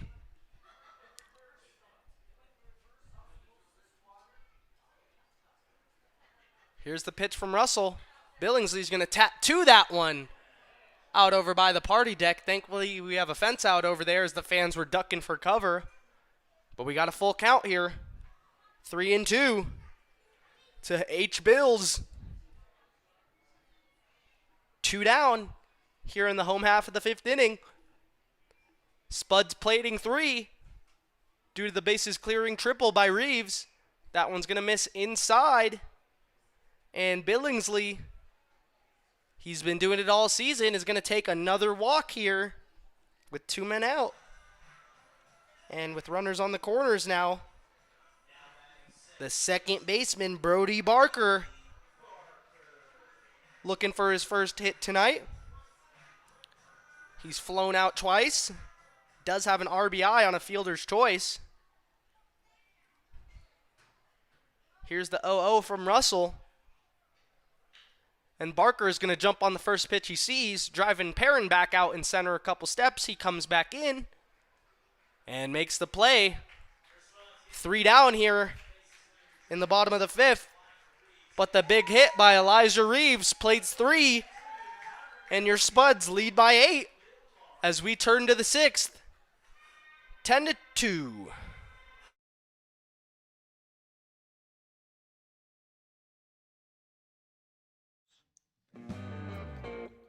When it comes to reliable infrastructure, Duraline and Casper is leading the way. As a trusted manufacturer of high-performance conduit and cable protection, Duraline helps power the connections that keep Wyoming and the world running strong. From broadband to energy, their innovative solutions are built to last in any environment. Represented in Casper, trusted everywhere, Duraline, creating connections that matter.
Back at Mike Lansing Field, it's the top of the 6th inning. New pitcher on the mound for your Casper Spuds is going to be number 7, Cooper Hack.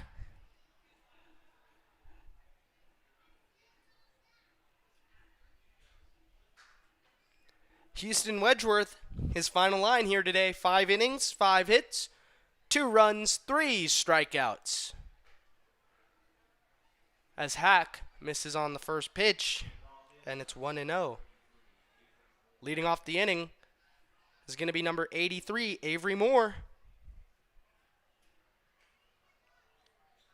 As Hack misses again, high and inside, and the count's now 2-0 to Moore.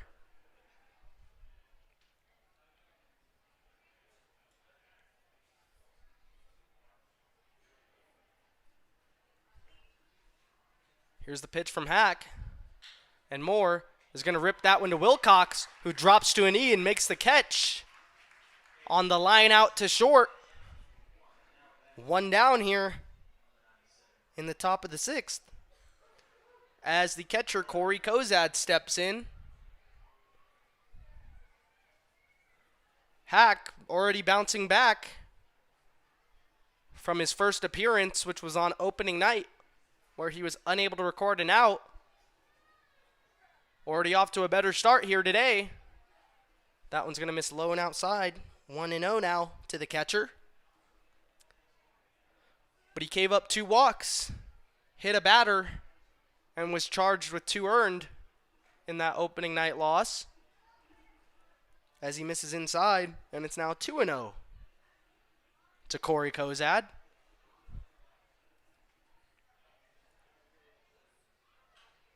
Kozad's going to fly that one high over the press box here and out of play.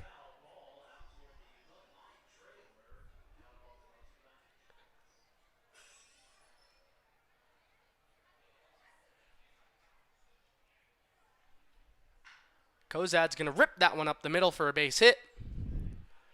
With 1 man down, the Prospects got a man on.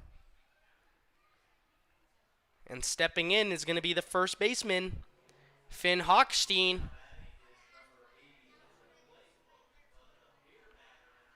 Who is hitless here today.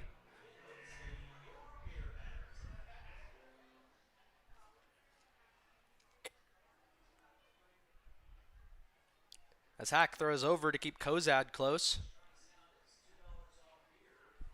Although he's a catcher, he has shown that he's aggressive on the base paths here in this series. That one's going to miss high by Hack. 1-0 now to Hochstein.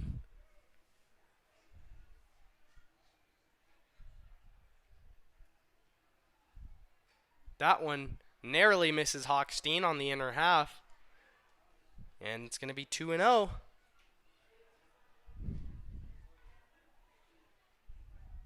Kozad dancing over there at first, trying to get Hack's attention. As Hochstein is going to flare that one just over the head of Wilcox at short. Back-to-back knocks for the Prospects. And it's going to tee up the third baseman, number 43, Cody Sizek.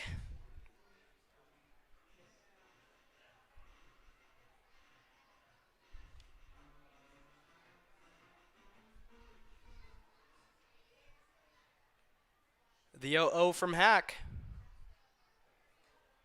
is going to miss just a bit high. 1-0 now.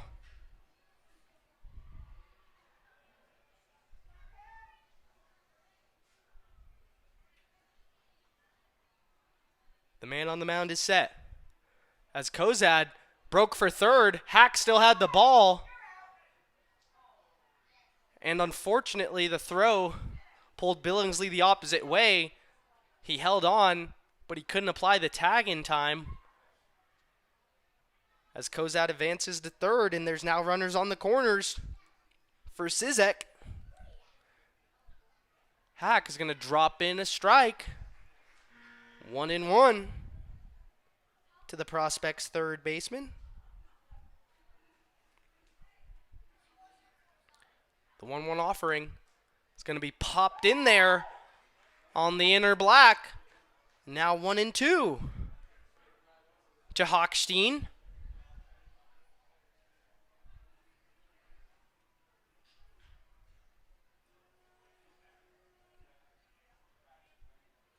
Hack with the delivery. It's going to be just a bit high. 2-2 now. As Sizek does have a hit today. He came around to score one of the two Prospects runs, as he's going to get him to chase on that one. Swinging strike 3.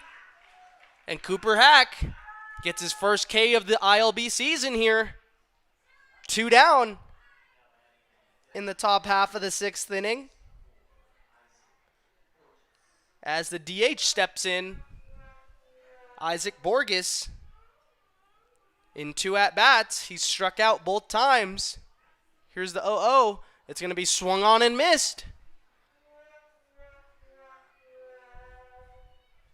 0-1 to the DH.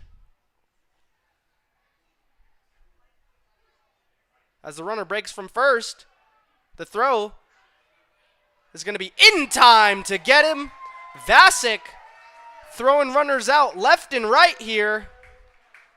Shemwell can't believe the call, as they had the double steal on. Kozad, who was on third, broke for home.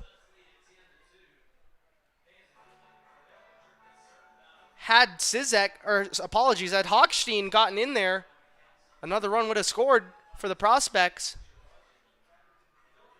But the throw by Vasic's going to keep him off the board. The score remains 10-2 as we flip to the bottom half of the 6th inning.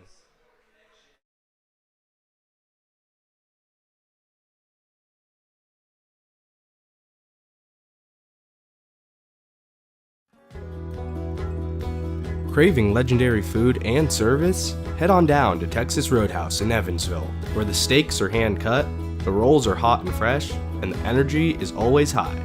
Whether it's a family dinner or a night out with friends, Texas Roadhouse is here for you. Located at 210 Miracle Street, be sure to come hungry, and we know you'll leave happy. Legendary food, legendary service, that's Texas Roadhouse.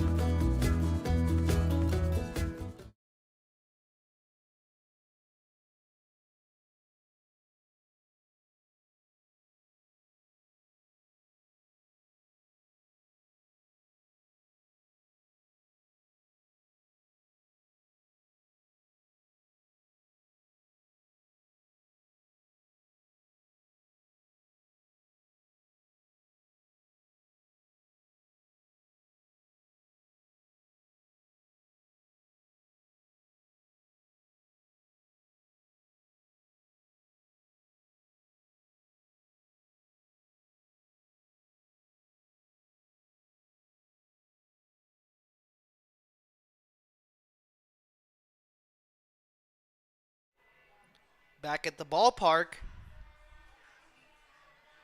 your Spuds with an 8-run lead here in the bottom of the 6th.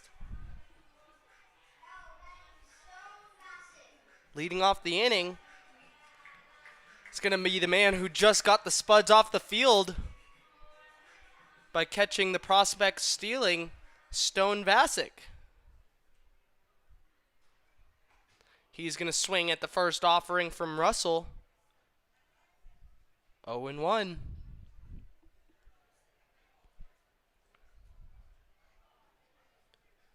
Vasic with a walk here today,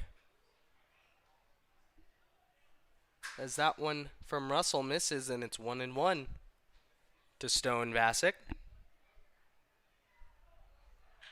He's going to chop that one to third. Sizek, up with it. And it's going to get away from Finn Hochstein over there at first, as there was a little bit of a collision there between Vasic and Hochstein. But Vasic is going to reach by way of the error. And with the leadoff man on, he's going to pass the torch to River Smith. Smith crushing a homer in the first inning.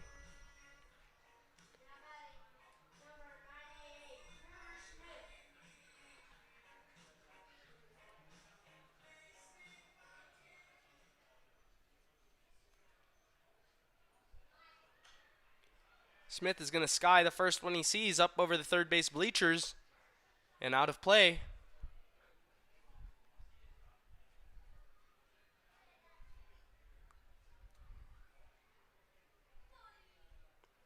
Here's the 0-1 from Russell. It's going to miss outside. Now 1-1 to River Smith.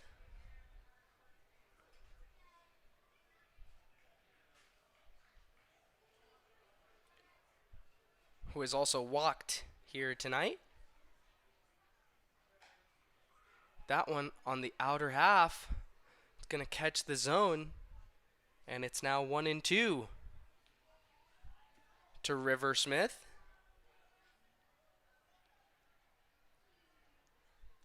As Russell checks on Vasek at first. Here's the offering. It's going to be flared out to left, and it's going to drop down in front of Avery Moore.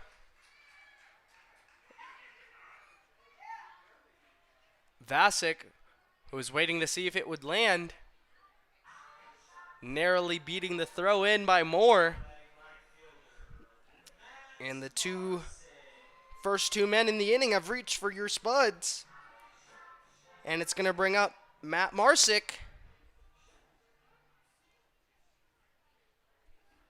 who has walked twice in this one. He's going to rip that one out to the right center gap. Vasek's going to score. Marsick's going to make the turn to second. And another run comes to the plate for the Spuds.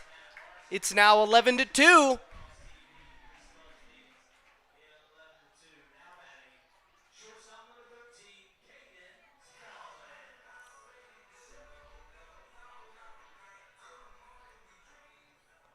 As Gabe Shemwell comes out.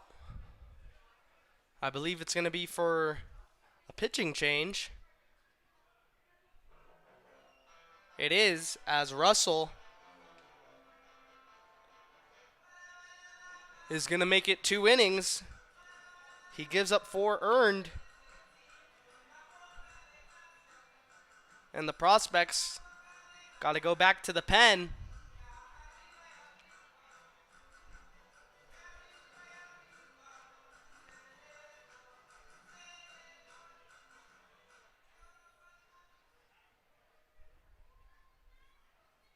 We'll get a number for you as soon as we can.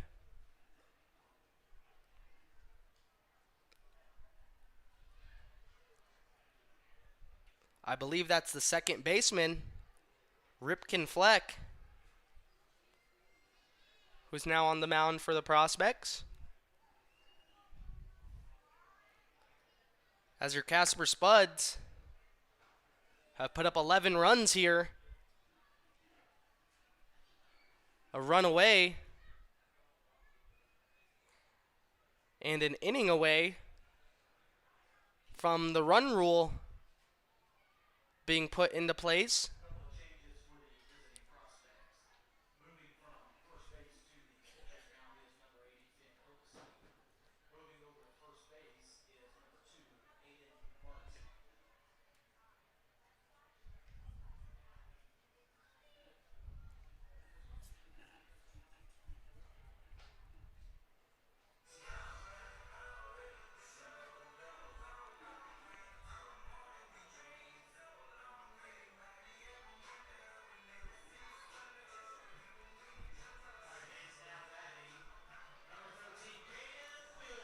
As after the pitching change, the shortstop, Caden Wilcox, is going to step in here.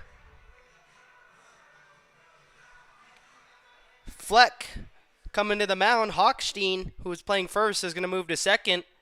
And Aiden Martin is off the bench. He's going to be on at first for the Prospects. As Wilcox steps in with the man on second and third and nobody down.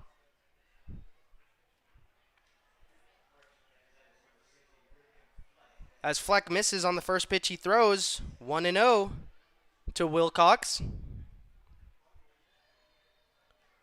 He's going to foul that one straight back into the backstop. And it's going to even up the count at 1-1. Wilcox with a great day at the plate here. 2 hits, a walk, and an RBI as he's going to check his swing. But the home plate umpire is going to call him on it. It's now 1-2.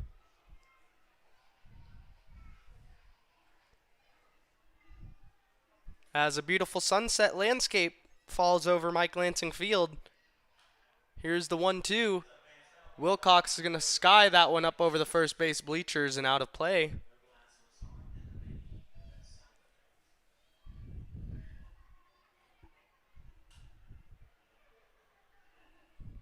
Fleck is set.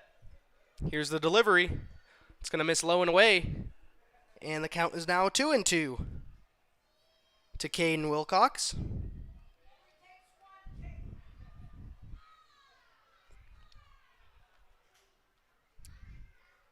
Fleck comes set. Here's the 2-2 offering. And Wilcox is going to foul that one off again high up over the first base bleachers. And out of play.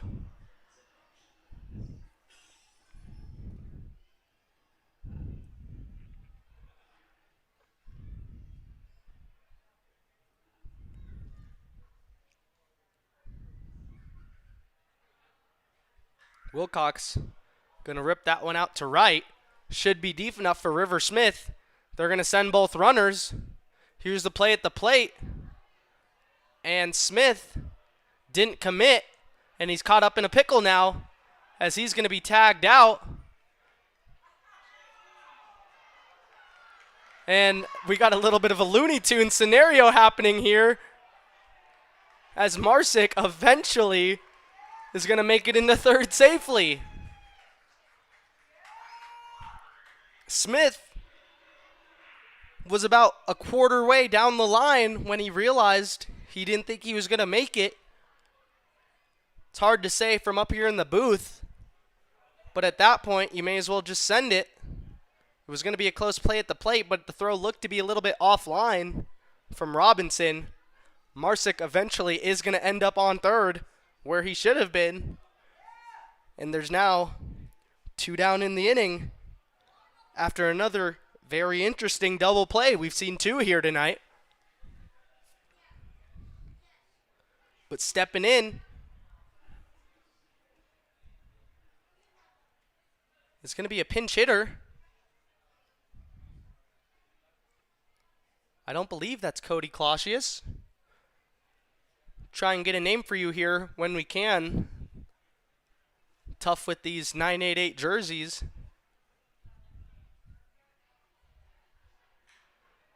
As he's going to rip the first pitch he sees into the left side of the infield. And Avery Moore is going to get it in just in time for Marsick to cross home. This one's now 12-2. Your Casper Spuds lead.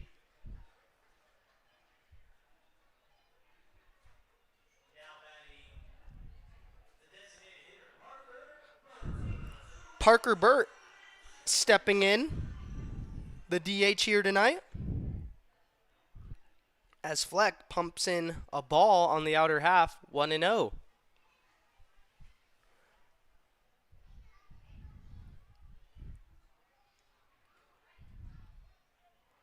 I believe the man with the RBI single there was Cannon Billingsley.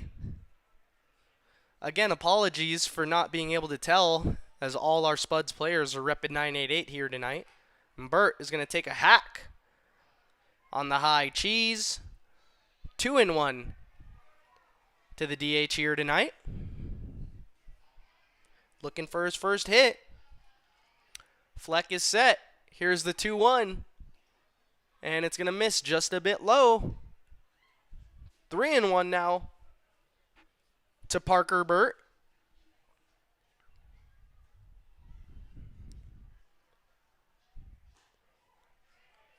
Burt taking a step down the first base line, thinking that was ball 4. But the home plate umpire thought differently, and the count is now full.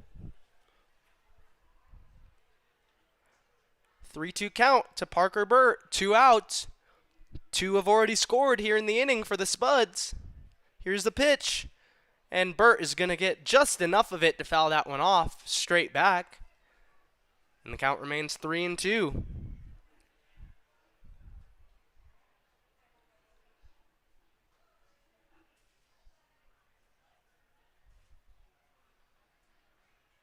Fleck is set. Here's the payoff.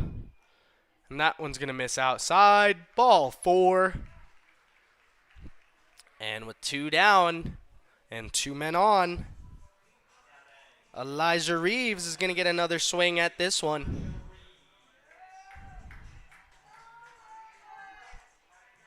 A bases clearing triple in the 5th inning was one of the big hits Elijah has had today. He also led off the game with a double and came around the score as he takes a hack at the first pitch he sees. Down the first base side and out of play.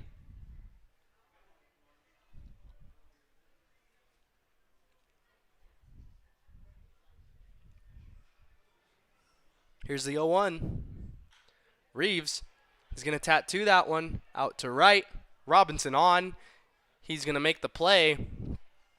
3 down in the inning. But your Casper Spuds tack on 2 more.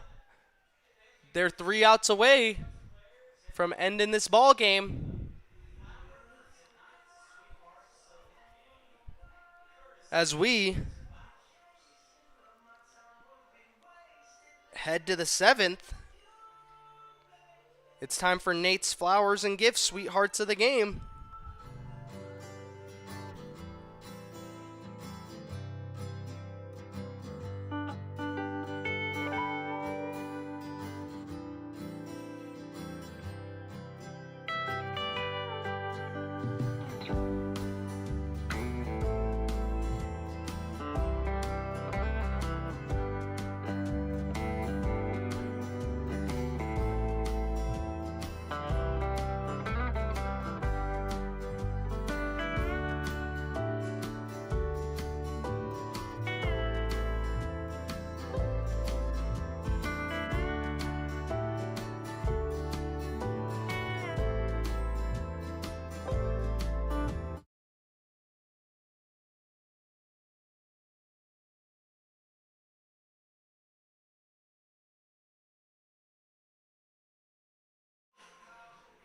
Back at Mike Lansing Field here in the top of the 7th, your Spuds 3 outs away from ending this one early by way of the run rule.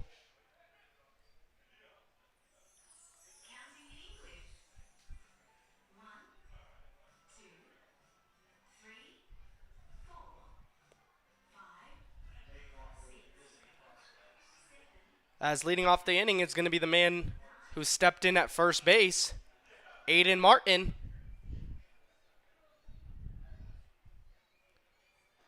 Cooper Hack still on the mound for your Spuds, and he's going to pump in a strike. 0-1.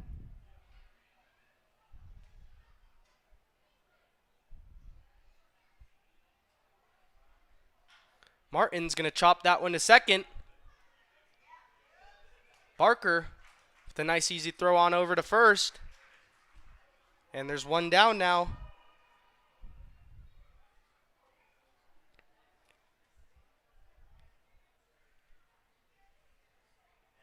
I believe we got River Smith on at first. I'll try and get these other changes to you as they come in. But with 1 down, Ripken Fleck steps in. And he's going to swing at the first pitch he sees. It's going to be by a diving Caden Wilcox out at short. And Fleck trying to extend the game here. If the Prospects cannot score here, this game will be over. But Keegan Stobie,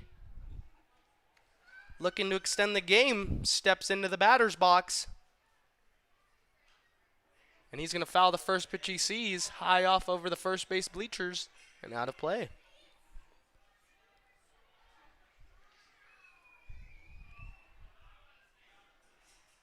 Hack is set. Here's the 0-1. And it's going to be swung on and missed. Stobie unable to connect with that one. And it's quickly 0-2 to the Prospects shortstop.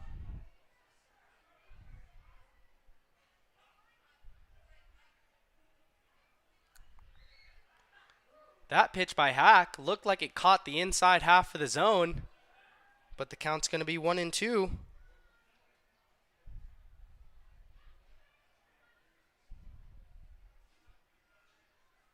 That one by Stobie is going to be hacked up over the first base bleachers again. Out of play.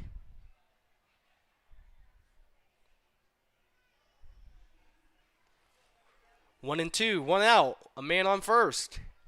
Here's the offering from Hack, and it's going to be chopped again, this time into the backstop netting. And the count remains 1-2. Stobie putting up a fight here with Hack trying to put him away. He comes set. Here's the delivery, and it's going to be swung on and missed. Strike three swinging. Cooper Hack with his second strikeout today. And the final chance here for the Prospects to extend this ball game is going to be the center fielder, Jacob Perrin, who does have a hit and an RBI today. Here's the pitch from Hack. It's going to be chopped up the middle. Wilcox tries to make a diving stop. It's going to skip off his glove. Fleck advancing to third. And there's runners on the corners with two down.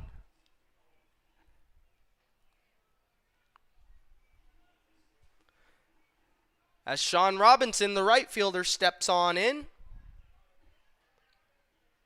Robinson hitless today. He has struck out. Here's the 0-0 from Cooper Hack. It's going to be pumped in there.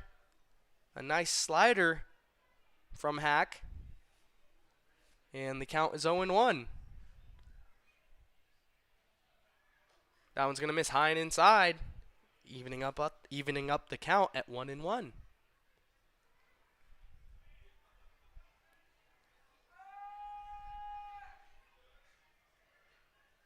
That one again is going to miss inside. It's going to be a wild pitch. Fleck's going to come in to score. And the Prospects will extend this ball game. It is now 12-3. As both runners advance 90 feet. The count 2-1 to Robinson. He's going to chop that one to Wilcox at short. He comes up firing on to Smith. And now there's three down. We head to the bottom of the seventh. Your Spuds lead by 9. It's 12-3.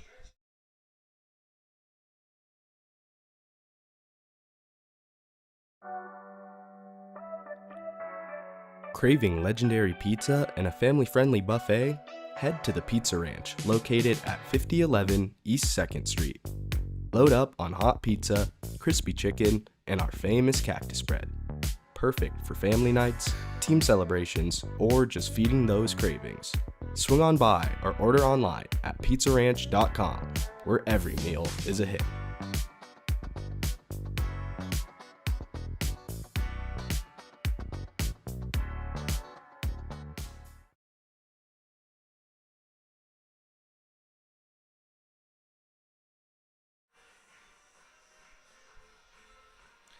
As we jump around the ILB, the Oahe Zap, who your Casper Spuds saw in the first home series, the first series of the ILB season.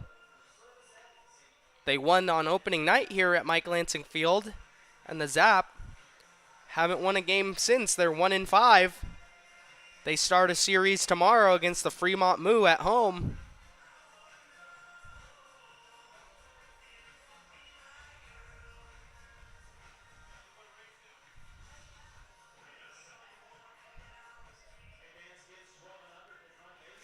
The Spearfish Sasquatch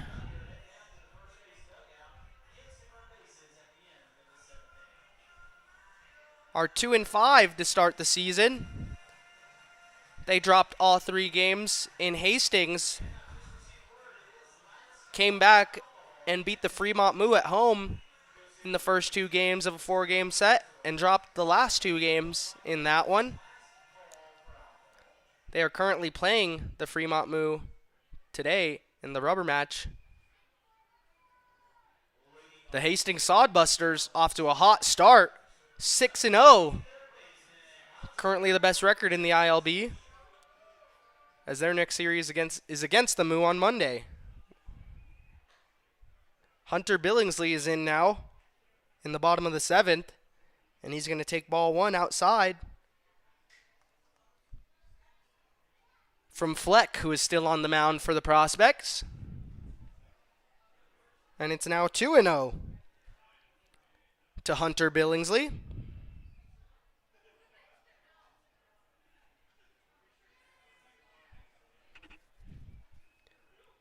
Hunter with 2 hits here today as he chops that one to second. Hochstein up with it over to Martin at first, and there's 1 down in the bottom of the 7th.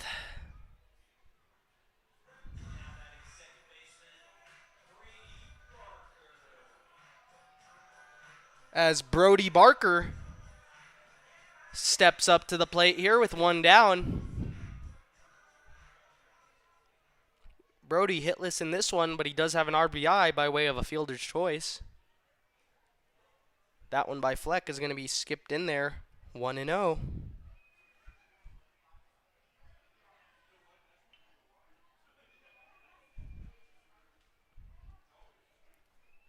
Here's the offering from Fleck. It's going to miss outside again, now 2-0 to Brody Barker.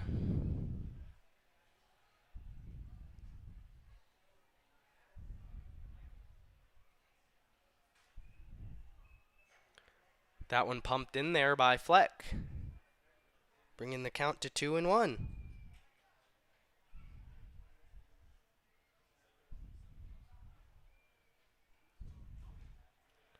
That one's going to catch the outer half. And the count's now 2-2 to Brody Barker.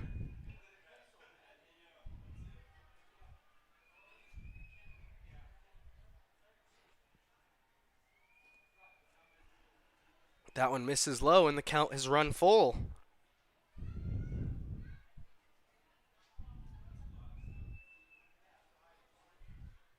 Here's the payoff pitch. And it's going to plunk Barker on the backside. He's going to trot down to first. And it's going to bring up the catcher, Stone Vasic.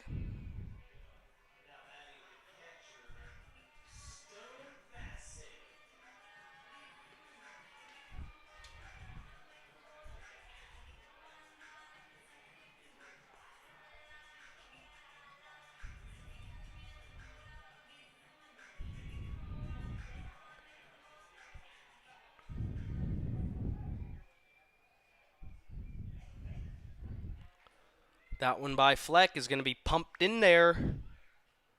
0-1.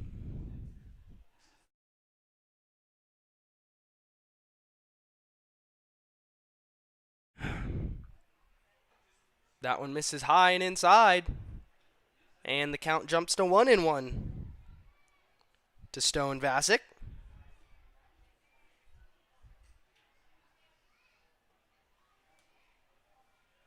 That one skied out to center.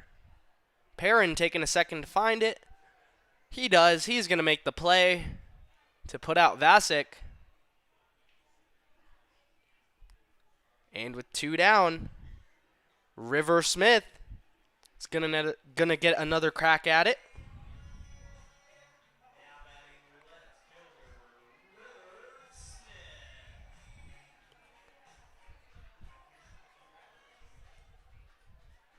River looking to add on to his big day, as he's going to go the other way with that one, and it's going to bloop in just inside the third base line. Barker is going to go first to third. Smith pulls up with the stand-up double, and his second extra base hit of the ball game. River Smith with the hot bat here tonight is going to tee up Matty Marsick with 2 men in scoring position and only 2 down here in the bottom of the 7th inning. Spuds have 12 hits here today to go along with the 12 runs scored. As the first pitch to Marsick's going to miss inside.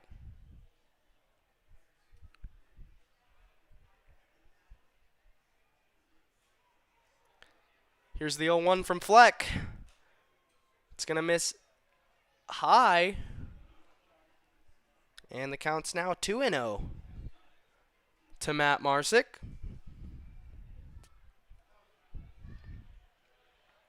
That one's going to be chopped to second. Hochstein got it. On to Martin at first. And the score stays right where it is. It's 12-3 as we turn to the 8th frame here at Mike Lansing Field.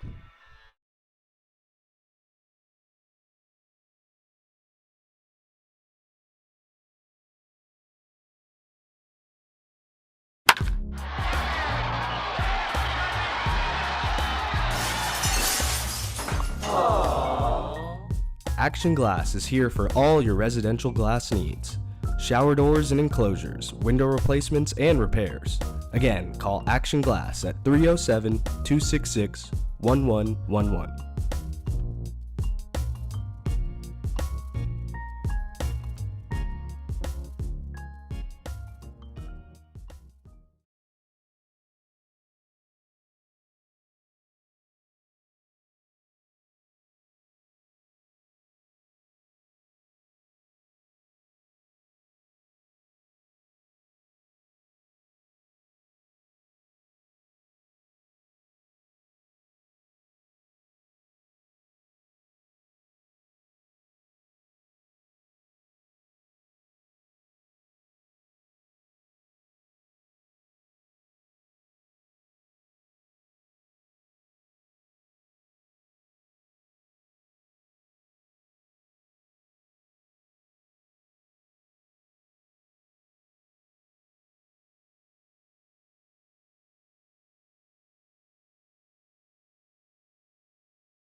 Back here at Mike Lansing Field, new pitcher on the mound for the Casper Spuds is going to be the man from Powell, Wyoming, Cade Queen. As the left fielder for the Prospects, Avery Moore, steps in against him. Queen's going to fire in a strike on the first pitch he throws here in this ballgame.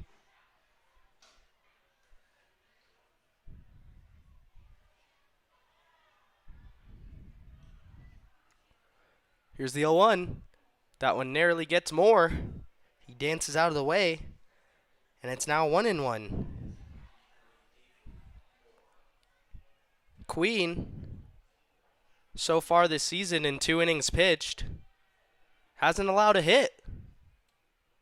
As the announcer jinx right on cue, unless Reeves can make a great play, he can't. It's going to roll up to the wall. Moore isn't going to stop at second. He turns for third. And he's going to be in there standing with the leadoff triple. Of course, announcer's jinx to Cade Queen. Apologies, Cade. But I wasn't done there. He's struck out 3. He's walked 2. And hasn't allowed an earned run. In jeopardy here, as Moore tattooed that one up over Elijah Reeves' head out there in right center. Corey Kozad steps in now as Queen pumps in another first pitch strike.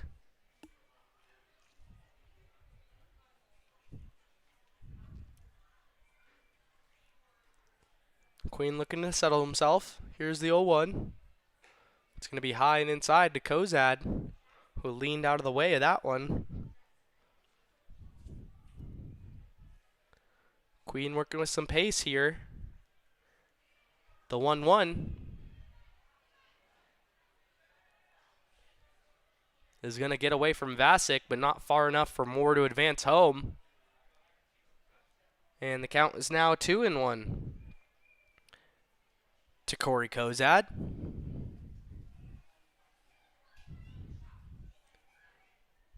Queen was the Wyoming Baseball Player of the Year his senior year from Powell High School, and was also a three-sport athlete in basketball, baseball, and tennis as he pumps in strike 2 on the outer half.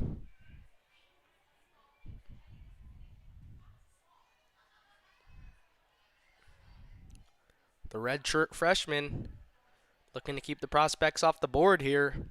Here's the offering. It's going to be high and inside again as Kozad does the limbo. And the count is run full.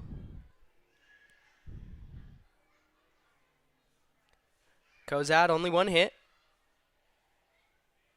Looking for his first RBI of the game. The 3-2 pitch is going to be ripped to Wilcox at short. He collects and fires over to River Smith at first. One down here for your Spuds as Moore does come in to score. And it's now 12-4. Need I say more? All right, I'll stop. As we jump now to the second baseman, Finn Hochstein. As he swings and misses on that offering from Queen. And the count's 0-1. With one down and no men on. Here's the pitch from Queen. It's going to be ripped near the base of the bat there. And he just flared that one out to Matty Marsick out in right.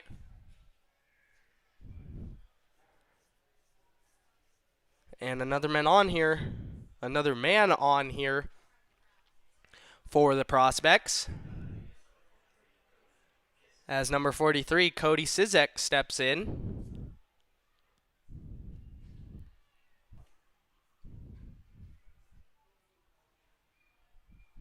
Queen fires. That one's going to be skied high. Out over by the party deck on the first base side and out of play.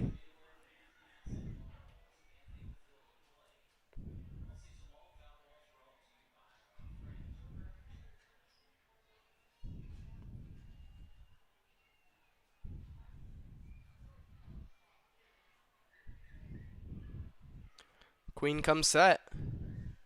Here's the pitch. It's going to be a bit high. Evening up the count at 1-1.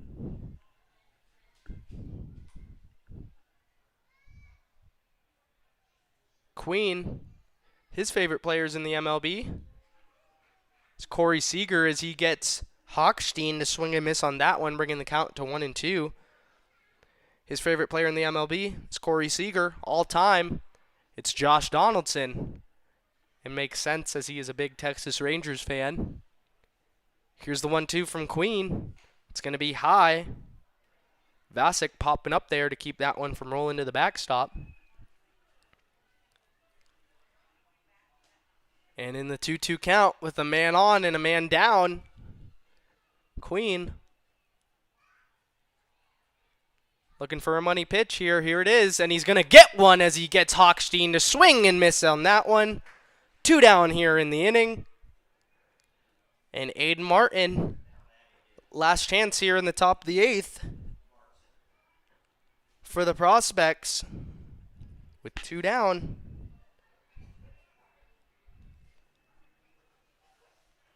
Queen comes set. Here's the 0-0. And Martin's going to swing and miss on the high heater.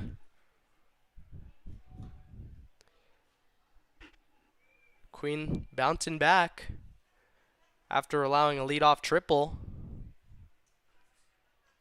He's going to miss high on that heater. And the count's 1-1 to Aiden Martin. The man out of Council Bluffs, Iowa, is going to take another pitch outside. And this one's now 2-1.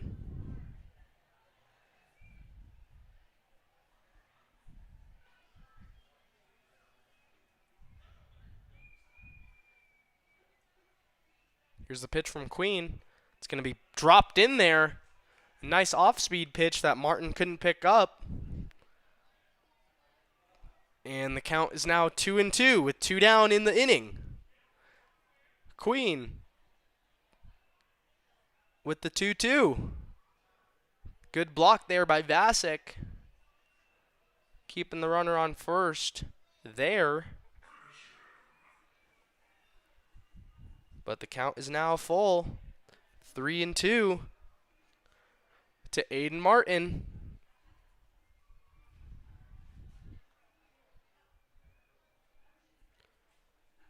Here's the payoff pitch. It's going to be skied up over the first base bleachers.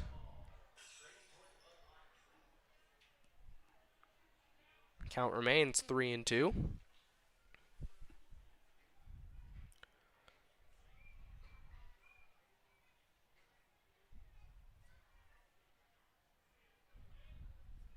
Queen getting the signs. He comes set. Here's the pitch. It's going to be swung on and missed. Strike 3 to Martin. And Cade Queen, after giving up a leadoff triple and allowing him to come home, is going to get 2 Ks in the inning. The Prospects do add 1, but your Spuds lead it by 8 as we flip to the bottom of 8. We'll be right back here at Mike Lansing Field.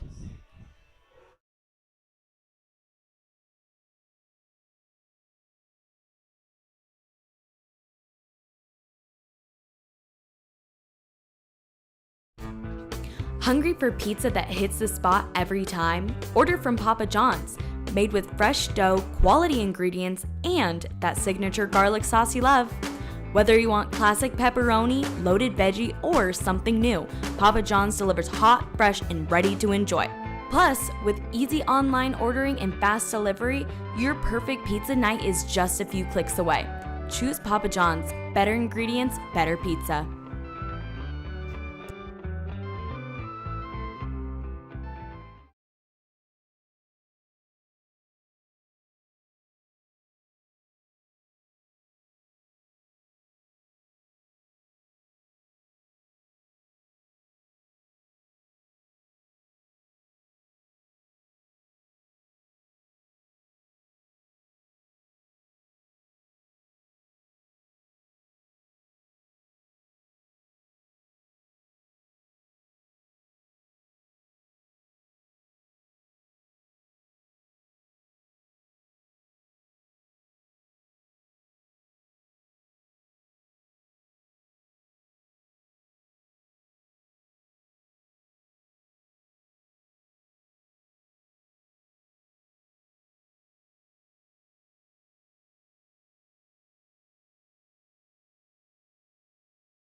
Back at the park here in the bottom of the 8th. Leading off the inning is going to be the shortstop, Caden Wilcox. As Fleck is still on the mound for the Prospects, that one's going to be fouled straight back into the backstop.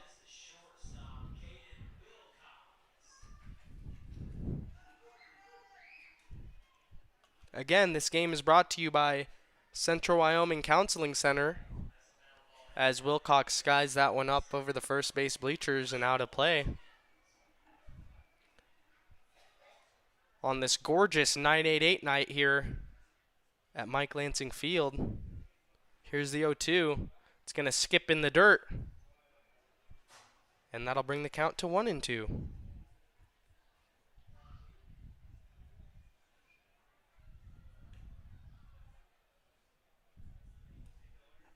Fleck is set on the 1-2. It's going to be on the outer half. Called strike 3. Wilcox goes down by way of the backwards K.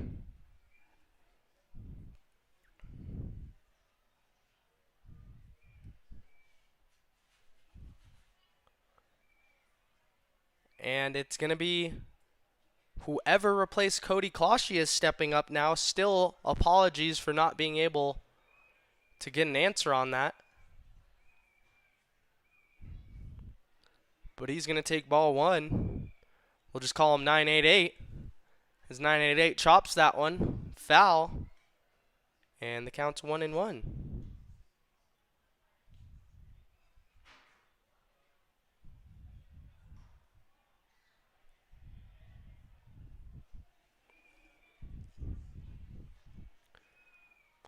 Fleck is set. 988 ready.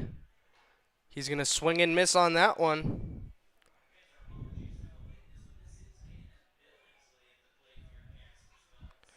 And I was right. I just got confirmation. It was Cannon Billingsley. Should have trusted my gut. But he's fighting here, and the count's now 2-2. Cannon ripping a single in his first plate appearance.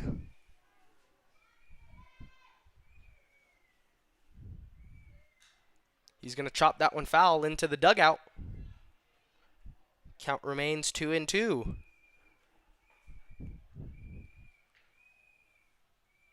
To one of the Billingsley boys. The Billingsley bunch will come up with a nickname here. Cannon is going to come up swinging and missing on that one. Fleck with 2 Ks, 1 looking, 1 swinging, and there's 2 down in the bottom of the 8th. As the DH, Parker Burt, steps in now.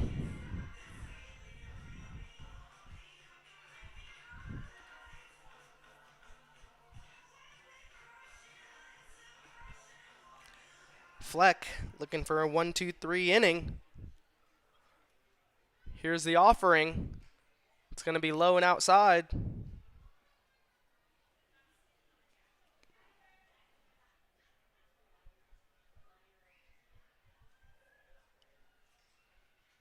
Parker Burt going to take a big swing and miss on that one.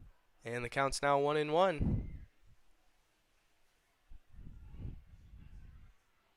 Fleck working with some pace here as that one is going to catch Burt.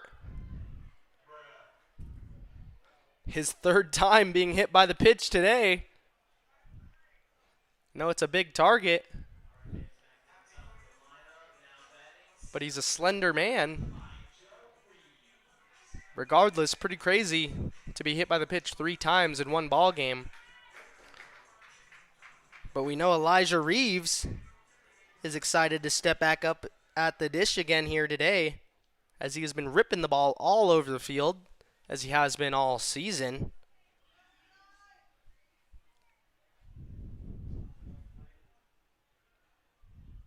Here's the pitch. That one's going to be skied. Stobie making his way over. He's going to make the play. And there's 3 down here in the bottom of the 8th. As we turn to the 9th, your Spuds still lead it 12-4. We'll be right back as someone's coming out of the pen to close out this ball game. We'll get you a word on that after a quick break.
Here in the final frame of the inning, the new man on the mound is going to be Dryden Cousins, the man out of Fort Scott, Kansas, currently at Fort Scott Community College.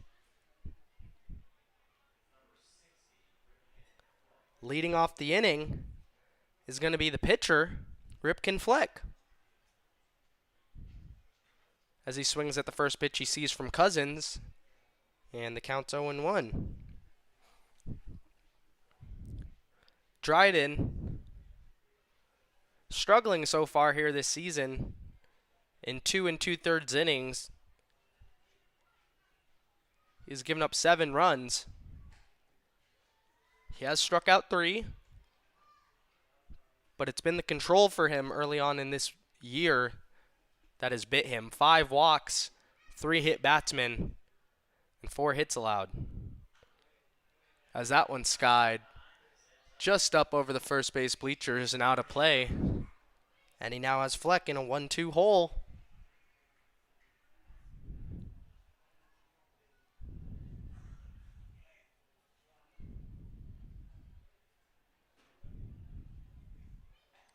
That one is going to just miss. Looked like a beautiful pitch. But the count's at 2-2. Cousins set. Fleck is going to chop that one high. Vasic trying to make a play on it, and it's going to land in the netting.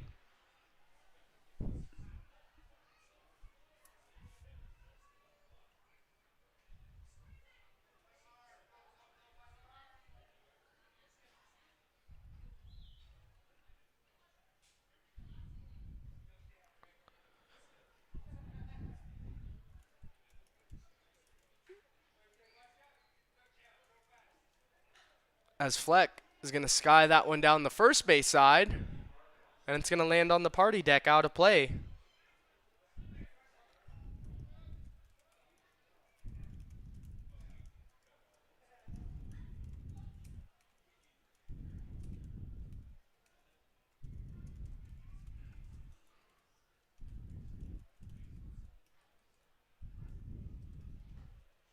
That one's going to miss low and away, and the count has run full.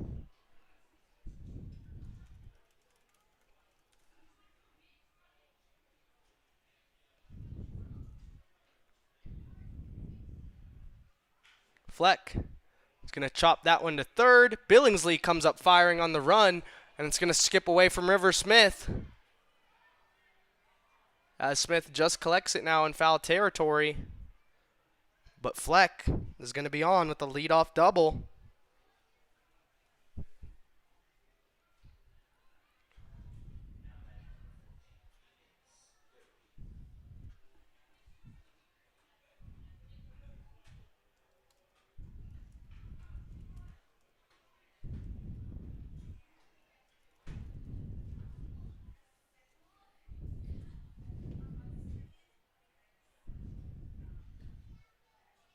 That one's going to miss low to Keegan Stobie, and the count's 1-0.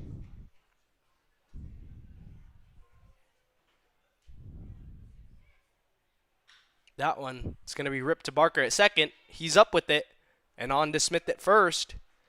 Fleck does advance to third, but there is one down.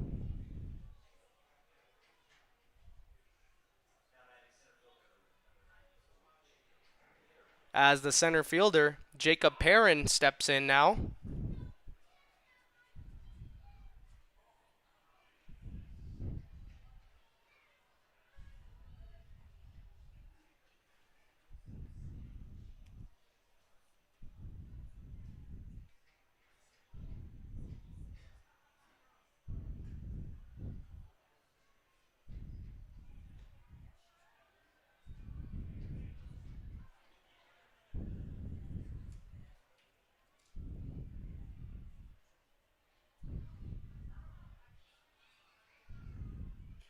That one's going to miss away again. And the count to Perrin is now 2-0.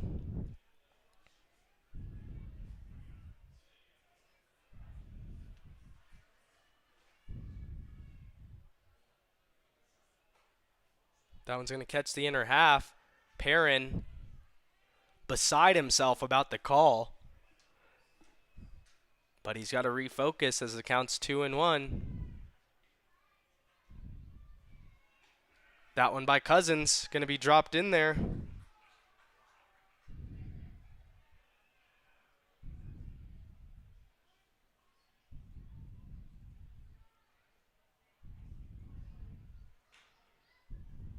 That one's going to be chopped just outside of the third base bag and foul. 2-2 count now with one man down in the top of the ninth.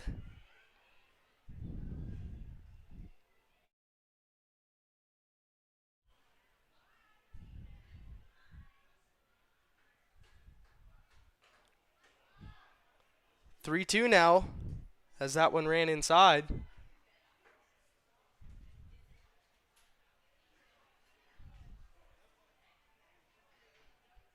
Here's the 3-2 from Cousins, and it's going to skip in the dirt. Ball 4. Runners on the corners with only one down. As Sean Robinson is going to step up, and Vasic goes out to have a little bit of a conversation with his pitcher Cousins. Your Spuds in a commanding 12-4 lead here.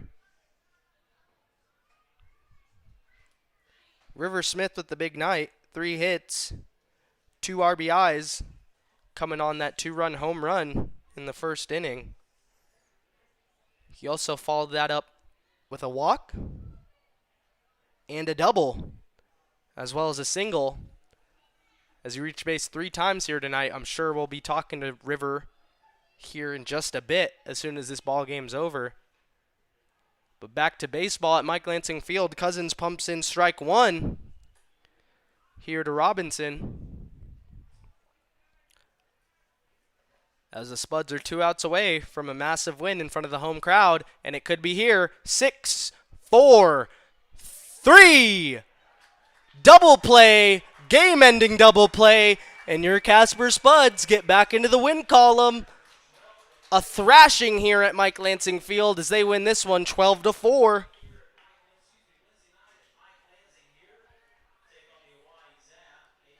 We have a couple off days here, do the Spuds, but we're gonna face a familiar team in the Wahi Zap next Wednesday, the 4th, at 6:30.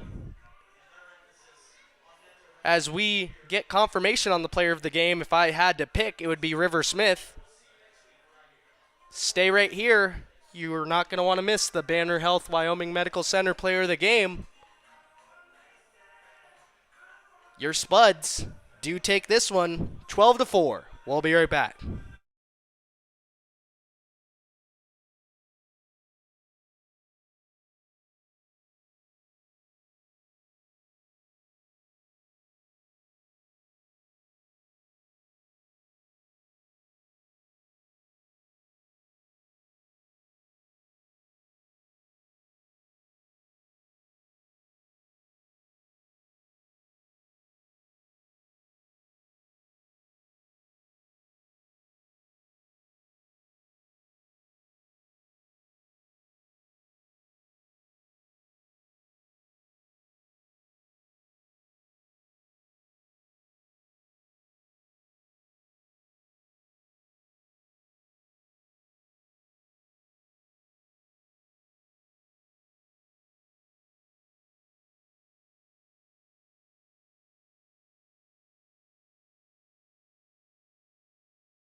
Ladies and gentlemen, we're here with the Banner Health Wyoming Medical Center players of the game, Houston Wedgeworth and River Smith. Gents, great game tonight.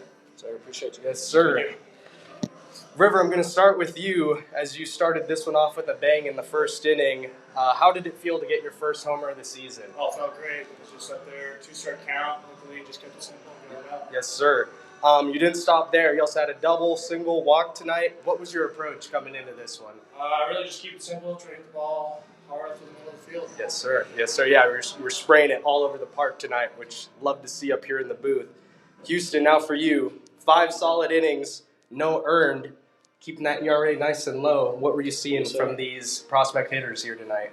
I mean, I was just trying to throw strikes and trust my defense. Absolutely. And my hitters got me some runs. It feels good as a pitcher, when the team's swinging the bat like they were tonight. Again, no earned, no walks, which has been a big issue so far this season. Were you just trying to attack the strike zone? What was your approach in this game tonight? Yes, sir. Just trying to get that first pitch strike every single time. Yep, absolutely. Love it. Well, ladies and gentlemen, your Wyoming Medical Center Banner Health players of the game, Houston Wedgeworth and River Smith. Thanks, gents. Thank you. Appreciate you, man. Yes, sir. Thank you. Have a good one, everybody.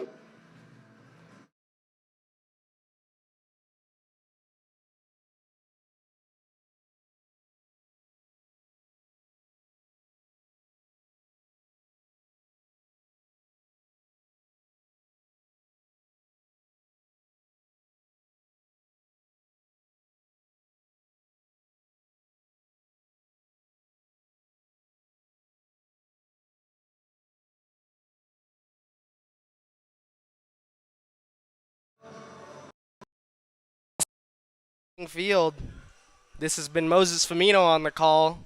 Your Casper Spuds win this one 12-4. We'll be back Wednesday night against the Oahe Zap. Stay tuned for that. If you can't get enough of the Spuds, be sure to follow us on Instagram at Spuds Baseball for all things Spuds, as well as on Facebook at Casper Spuds. Thank you, everyone, for tuning in to tonight's ball game, and we'll see you all Wednesday night. Have a good one, everybody.